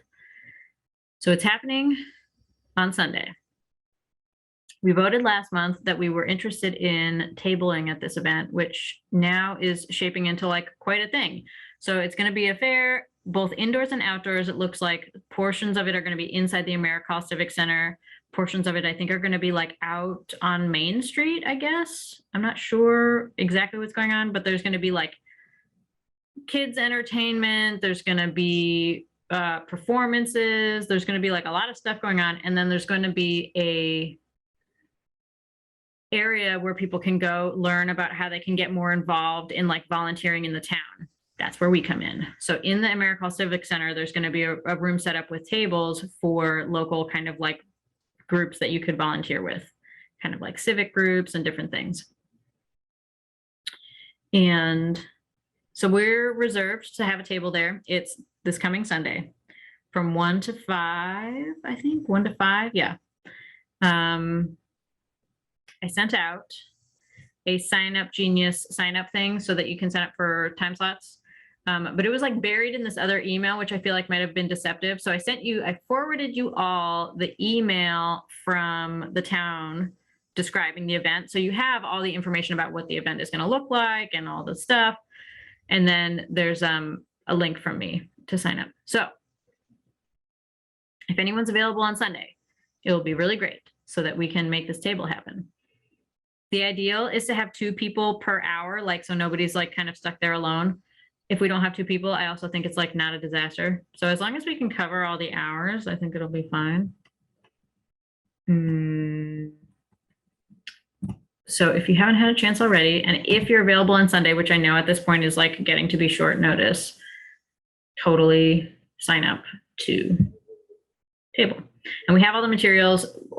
One question I have for everybody is,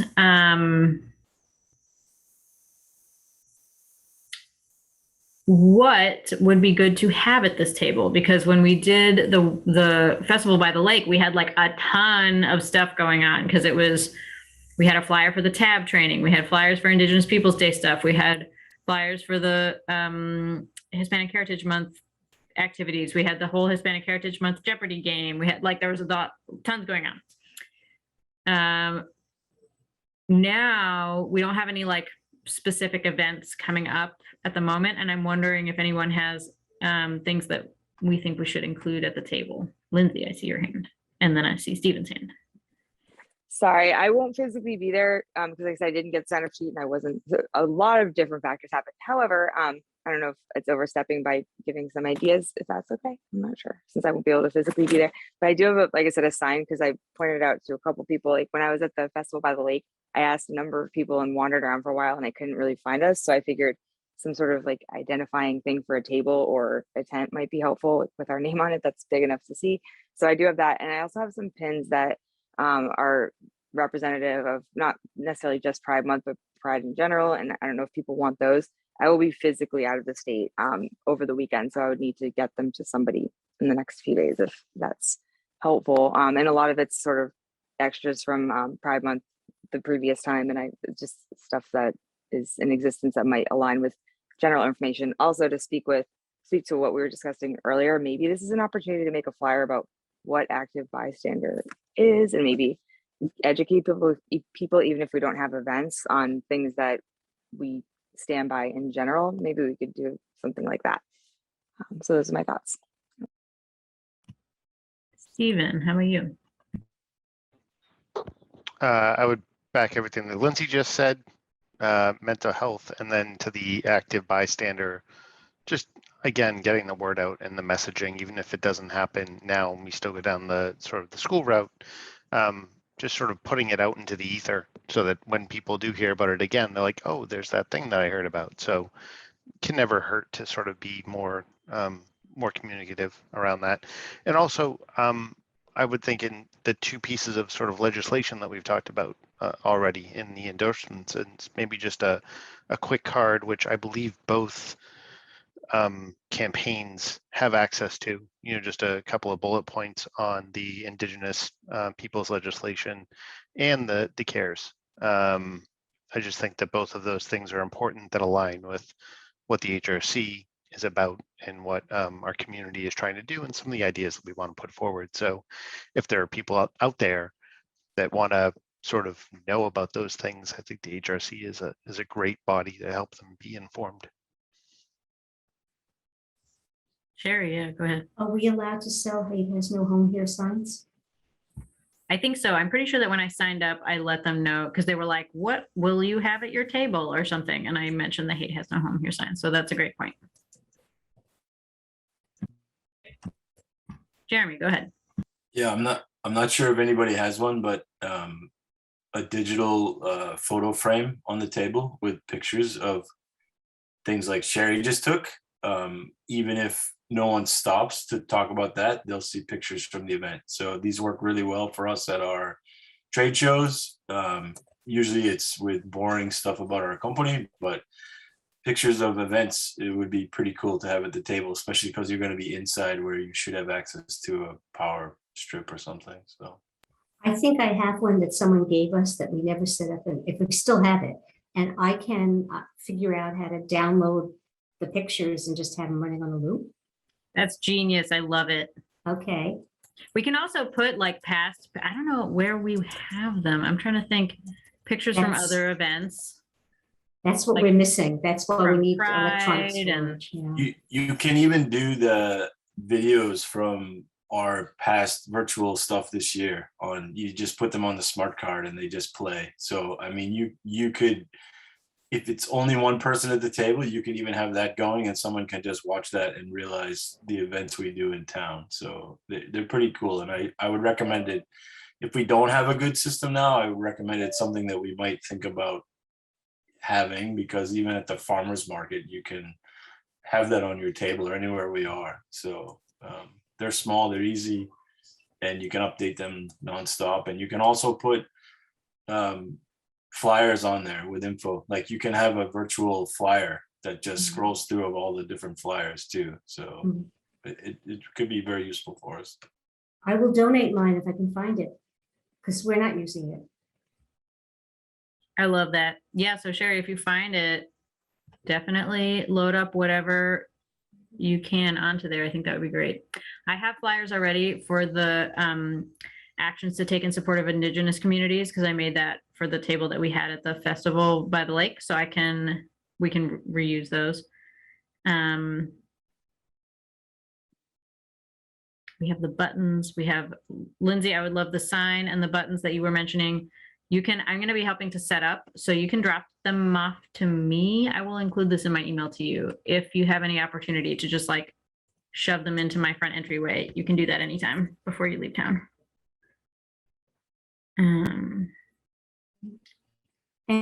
I know that Teresa put together a QR code in a frame that people can then link to our Facebook page or website. Which is it, Teresa? It's the town website. It brings you right to our town website, which also has the Facebook in there. So if you take a picture of it, it'll just pull up on your phone. Yeah.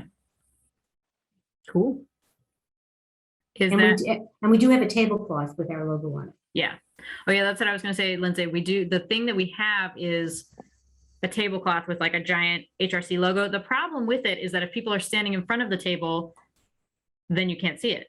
So the sign, I think, is a cool idea.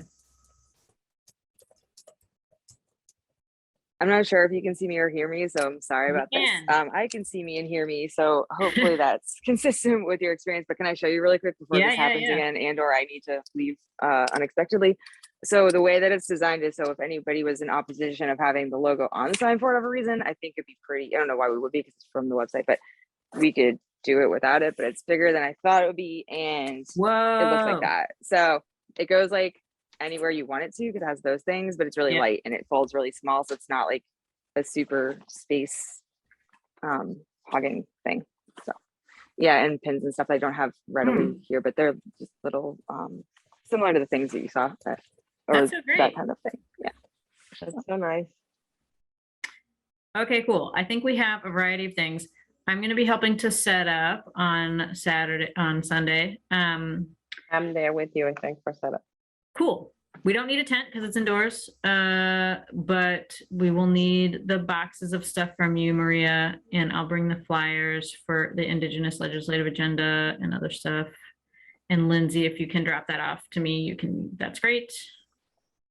And Sherry, if you find the sign thing, feel free to also drop that off to me. I can send you my address. Okay. I'll look for it tonight. Cool. Eileen, were you just raising your hand? Yeah, so I've done a couple of events, one at the lake, maybe at the farmer's market, and we like tell people about our events. But then I wonder if we should be doing something else, like collecting people's names so we can maybe send newsletters in the future or invite them to our calls so that they can participate. It's a lot of like, we do all these things, bye. So if there's like a way for us to be like, we do all these things and we'd love to see you there, I think that would be really helpful. And I know that we don't do a newsletter necessarily, but maybe, you know, if you'd like to be added to our list for us to invite you to our monthly meeting or something like that, that would also help us with volunteers too, I think. Anyway, just an idea. Are we able to have our own email distribution? Not that I'm aware of. This is something that has come up in the past. And it has something to do with, and maybe this has changed. This was several years ago that we had looked into this because the same suggestion had come up. And to my knowledge, it had something to do with the fact that we have a town email address and like sending, I don't know if it was a technical issue or something else, but sending out a distribution list from the town email was not a possibility, at least back then. Steven, yeah. I actually recall that I have received email from the Hold on, WHOC. Sherry, Steven was about to say something. People can right now voluntarily sign up for updates from town groups. I wonder if there's a way, like if the HRC collected, emails from people at events and said, if you'd like to, sort of another way to get them onto that sort of email list would be, if you put your email here, is there someone that then we could give that list to the town administrator, whether that's Jen McDonald or I don't know who it would be, but a manual way as if the person had gone to the town page and checked the box. Could you collect their email addresses and then give it to somebody that could manually put it in so that they could. I found out about that, game changer. Yeah. Now all of the information comes to me. So like now I know when all the meetings that I care about are, not all of them. I can pick and choose who I want to know about, and they all come to me. Right. And I think that's a possibility because it's meetings. It's posting meeting announcements, but in terms of like information that's coming directly from the group and not the town, not via the town, where, for example, a newsletter or something like that, that's where I think the distinction is. And I don't know if there is the possibility of doing it that way, but we could certainly reach, again, this was probably 3 years ago that we last talked about it. So we could reach out to Jen McDonald and see about the possibility of doing something else.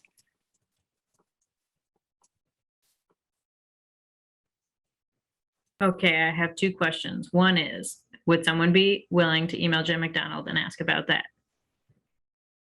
Eileen says yes. I brought it up. I feel like I should own it. So Cool. I'm into it. it's fine.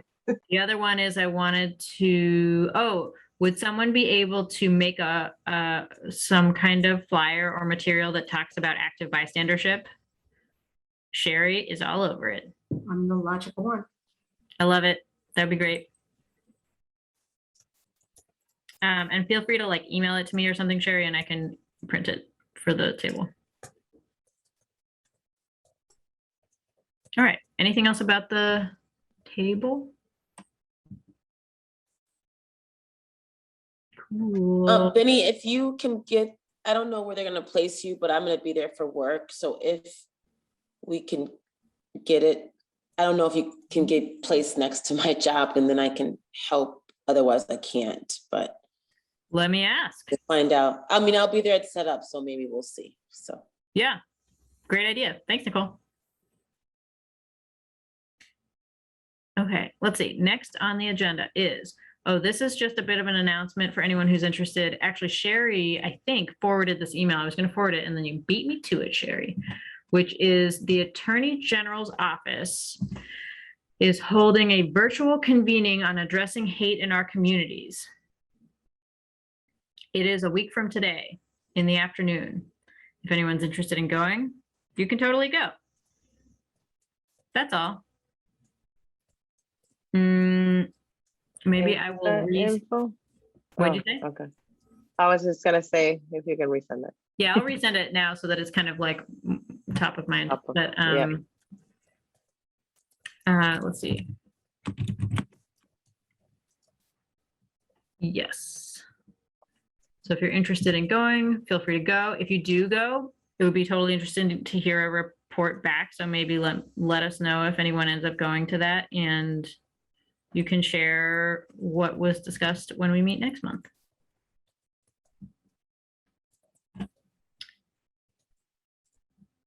Maria, anything happening in the world of the physical storage space?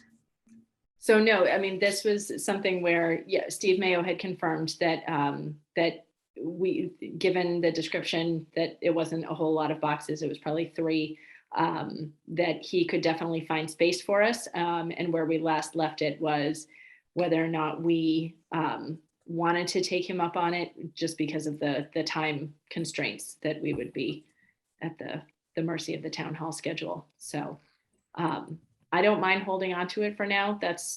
There's no rush. But in the future, if we want to look into this, it's a possibility. Sherry, go ahead. I think we need this space ongoing because we are all not going to be on the commission forever. And there has to be some kind of central location where everyone can access the material. And I know it's only during business hours, but I think we can work around that.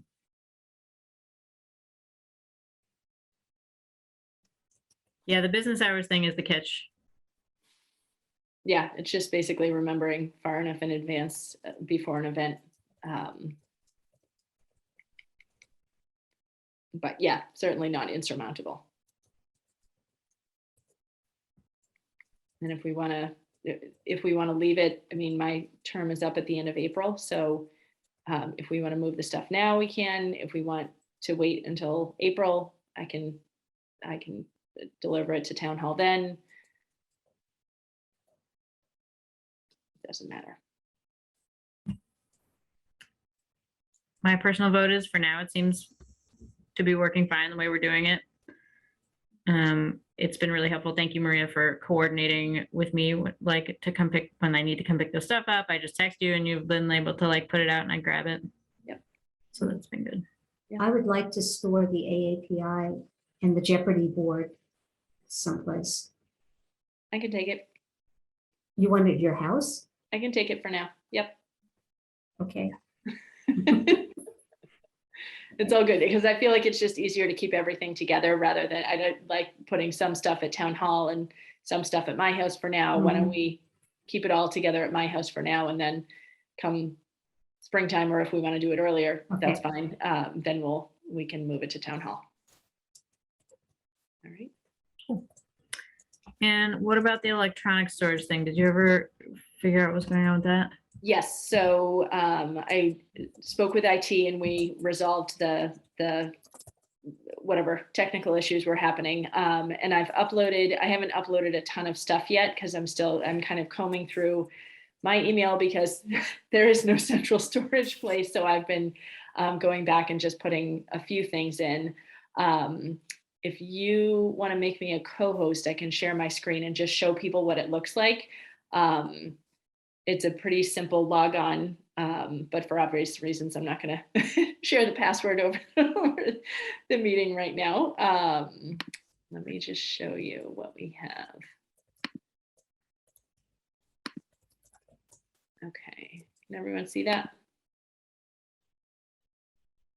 Okay. So this is the Wakefield HRC drive, and the personal vault and getting started, those were already in here. I did a folder for pictures. Right now, we don't have any pictures in there, but I can put in the pictures from the Hispanic Heritage event. And then I'm going to reach out to David Watts. He was the photographer for most of our events in the past. I'm going to see if he still has those, and if he does, to see if we can upload those. And then for documents, right now, I just broke it down to 2 folders. Events would be flyers from events, any kind of anything that we handed out at events, but preliminary or primarily programs and brochures, so that people could see who the previous, for the International Women's Day, who was on the panel in previous years. And then for structure, I have a few documents. The purpose, powers, and structure that was recently voted on by the town council. That's there. The open meeting law slideshow that everyone got when they were a new member. I will also put in the training that we have, at least as it currently stands. These 2 documents, the Wakefield, the WHRC history and investigations, these were put together for us by Bob Vincent within the past year. Bob Vincent was one of the founding members of the HRC, and he just has a ton of institutional knowledge of how the group got started, and he thought it would be really helpful to kind of put it all in one place, so that we have that. And so I put those in that document folder as well, in case anybody wants to look back and see kind of how we started, the changes that kind of have transpired over the years of the HRC. The investigations piece, this was to clarify a question that came up about sometime within the past year to 2 years about us having a right to investigate claims of discrimination.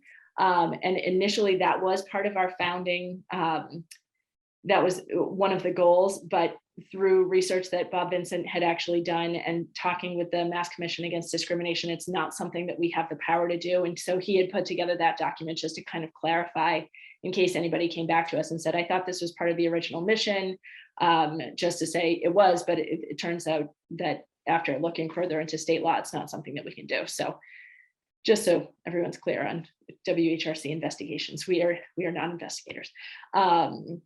So that's the start of this. And obviously a lot needs to be filled in, but it has been set up. IT has assured me that documents will not be deleted or shut down.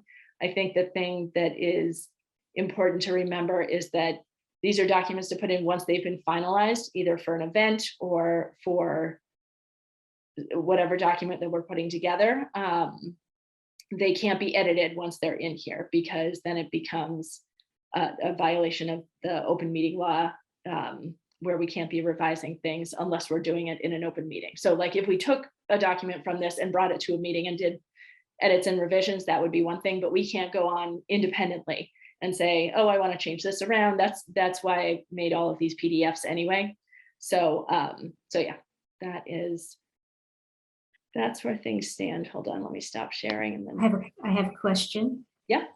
Can we create subfolders for the big files? Because for instance, you have events, but it would be if they're just all together, it's going to be really hard to find the documents we want. So for instance, if I sent you a file that said Hispanic Heritage 2021 and had the different documents that we had and flyers in it, can that go on there as a separate, it's sort of like, using outlines? yes, as far as I know, there can be subfolders, subfolders.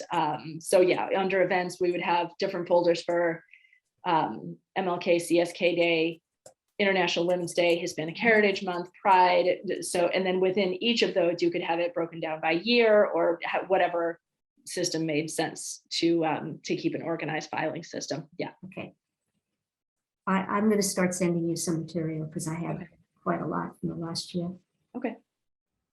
So that was going to be my question. Is that what we should do? Should we send you stuff, Maria, or are you going to tell us the login and we all just upload it ourselves, or what's the best plan? That was my next question. Benny, certainly I feel like the three officers, the chair, the vice chair, and the secretary should all have the login. If it makes sense for everyone to have the login, I'm happy to send that out.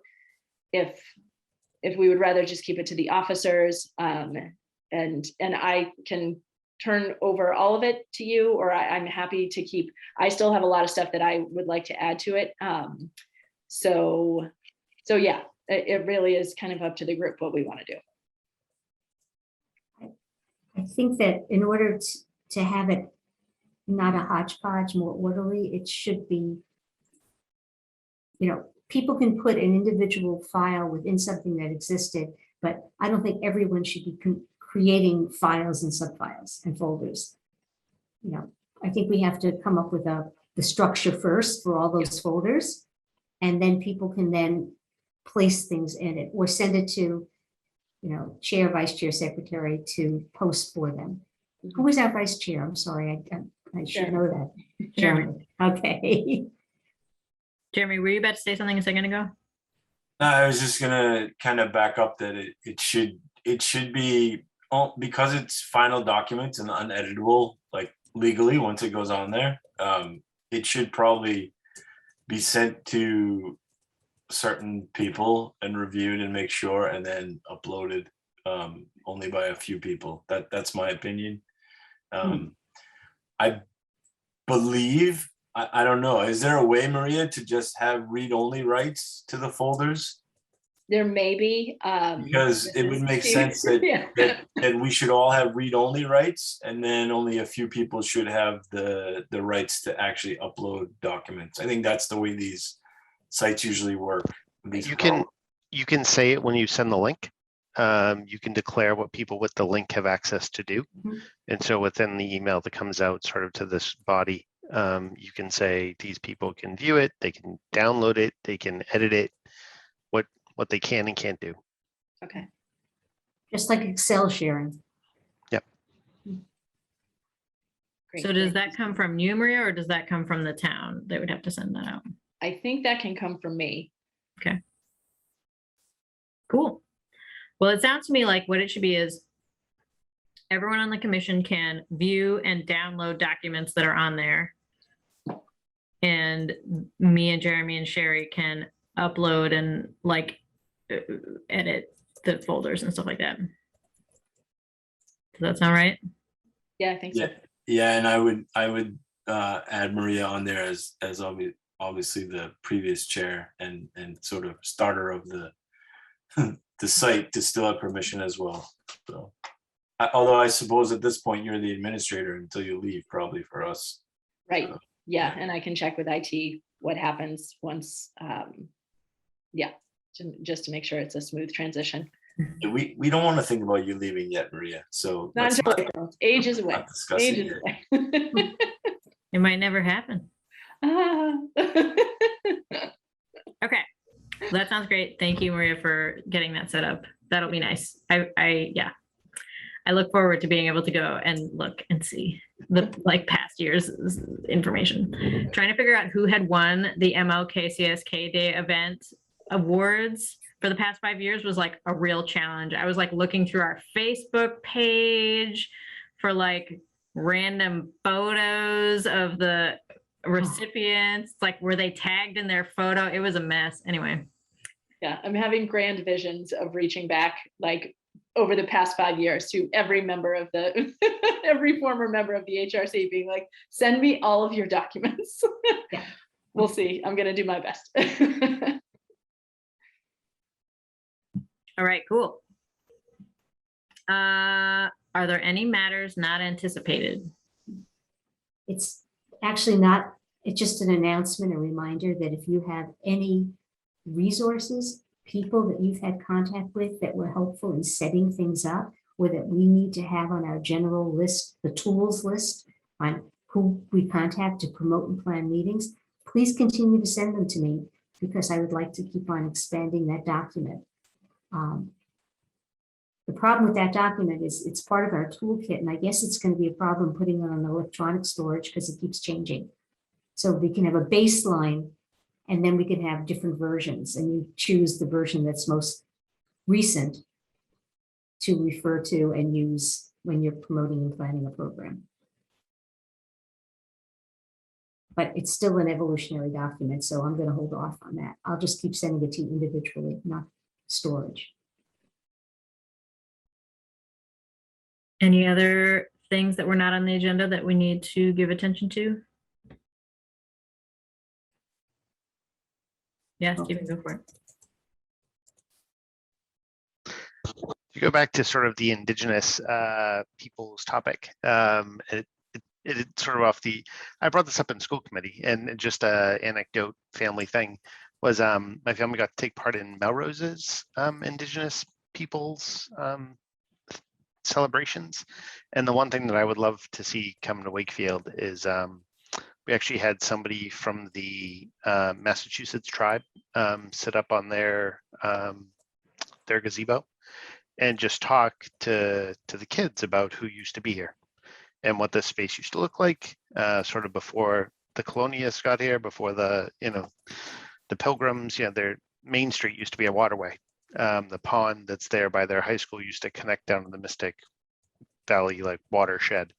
And so people used to fish, and he just brought it all in. My kids' eyes just got like really huge. And just that's sort of when we have these discussions about what we'd like to see in our community, I just sort of saw this, like this would be fantastic if we had this kind of thing, when we're talking about land acknowledgements and stuff. Why isn't there a plaque by the lake talking about, who was here before us, and sort of honoring the land and the people that are still here. It's not just history, it's contemporary. So just that, when we're thinking about the things that we want to sort of bring to our community, take sort of notice of what's working for others around us. There's a lot of great work being done. That's all. Thanks, Stephen. There was also a really great talk that they put on both Farius Gray, who's the Sagamore of the Massachusetts tribe at Ponkapog, and Jim Bennett, who's like a local sort of citizen historian, did a talk about the history of Indigenous people in this area. It was like very informative. Cool. Any other topics? Jeremy, go for it. Yeah, I would just bring up, and it's kind of addressed to Maria too, if we still have interest in reaching out to other local HRCs. I'm at the point where I'm okay to rekindle this, Maria, if you are as well. So if we have the blessing of the full commission, maybe Maria and I can work on this again to get it going. So Yeah, I'm into it. I also got an email from someone in Stoneham. You may already know about this, Jeremy. Somebody in Stoneham emailed me saying that they're having a get together to talk about creating a Stoneham like social justice group or whatever. Unclear to me whether it would be an HRC. It sounds like they're going more the direction of a nonprofit, but they're trying to convene that group, and they were having a meeting to like bring together people from the area. Anyway, I can forward that to you if you want, if you want to communicate with them about coordinating with other HRC groups. And please send me any contact people's names and email addresses, phone numbers to add to that planning and promotions list, because we might do something in concert with another HRC in the future. And we'd like to know who we can work with.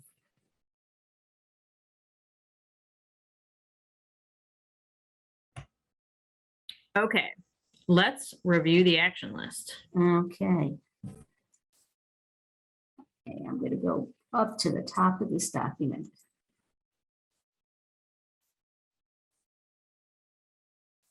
Okay, we're going to do more research about land acknowledgement and report back at the next meeting. And this is going to be, Maria will reach out to the Mass Human Rights Coalition, Benny to the Mass Tribe at Ponkapoag, Eileen to the Mass Center for Native American Awareness. That's how that's going to be accomplished. Next, Benny is going to submit the WHRC endorsement of the Indigenous legislative agenda. We formed a couple of committees. I don't think that's action items, but I'll just repeat that for MLK and CSK, the committee is Jeremy, Teresa, Nicole, Elizabeth, and for International Women's Day, it's Maria, Sherry, Eileen, and Emma. We had a long discussion about active bystander training, and the general consensus seemed to be that we'd like to have a youth training. So the action items are, we must check with WAVE if they're amenable to offering a youth training. Also need to contact Quabbin Mediation about whether that could be made available to us, and then discuss this with Superintendent Lyons if they'd like to be connected to Quabbin Mediation, offer a tab workshop, perhaps even provide financial support. And that, I guess, all fell to Benny again, because she's been handling it. Okay, Maria is going to provide login access to the chair, the vice chair, and the secretary. And these people will be responsible for creating folders and the file structure for our electronic storage. And that is a short list. I'm going to email Jen McDonald about. Oh, I'm sorry. Yeah. You know why? I didn't put it in red. I'm sorry. Okay, action item, here it is. Eileen to contact Jen McDonald about collecting contact information to help expand the email distribution list so that people can sign up for updates to different town groups. Is that pretty much what it was, Eileen? Yeah, okay. Oh, another action item, I'm going to put together an active bystanders flyer for our program next weekend. And do I need to put an action item of all the different things we're just gathering that we already have? Because Benny, you have a bunch of flyers. I don't know if you still have, you had flyers at Festival by the Lake. I assume you're bringing the same ones. And yeah. Okay. Oh, and I'm going to look for that digital frame. It's got to be somewhere.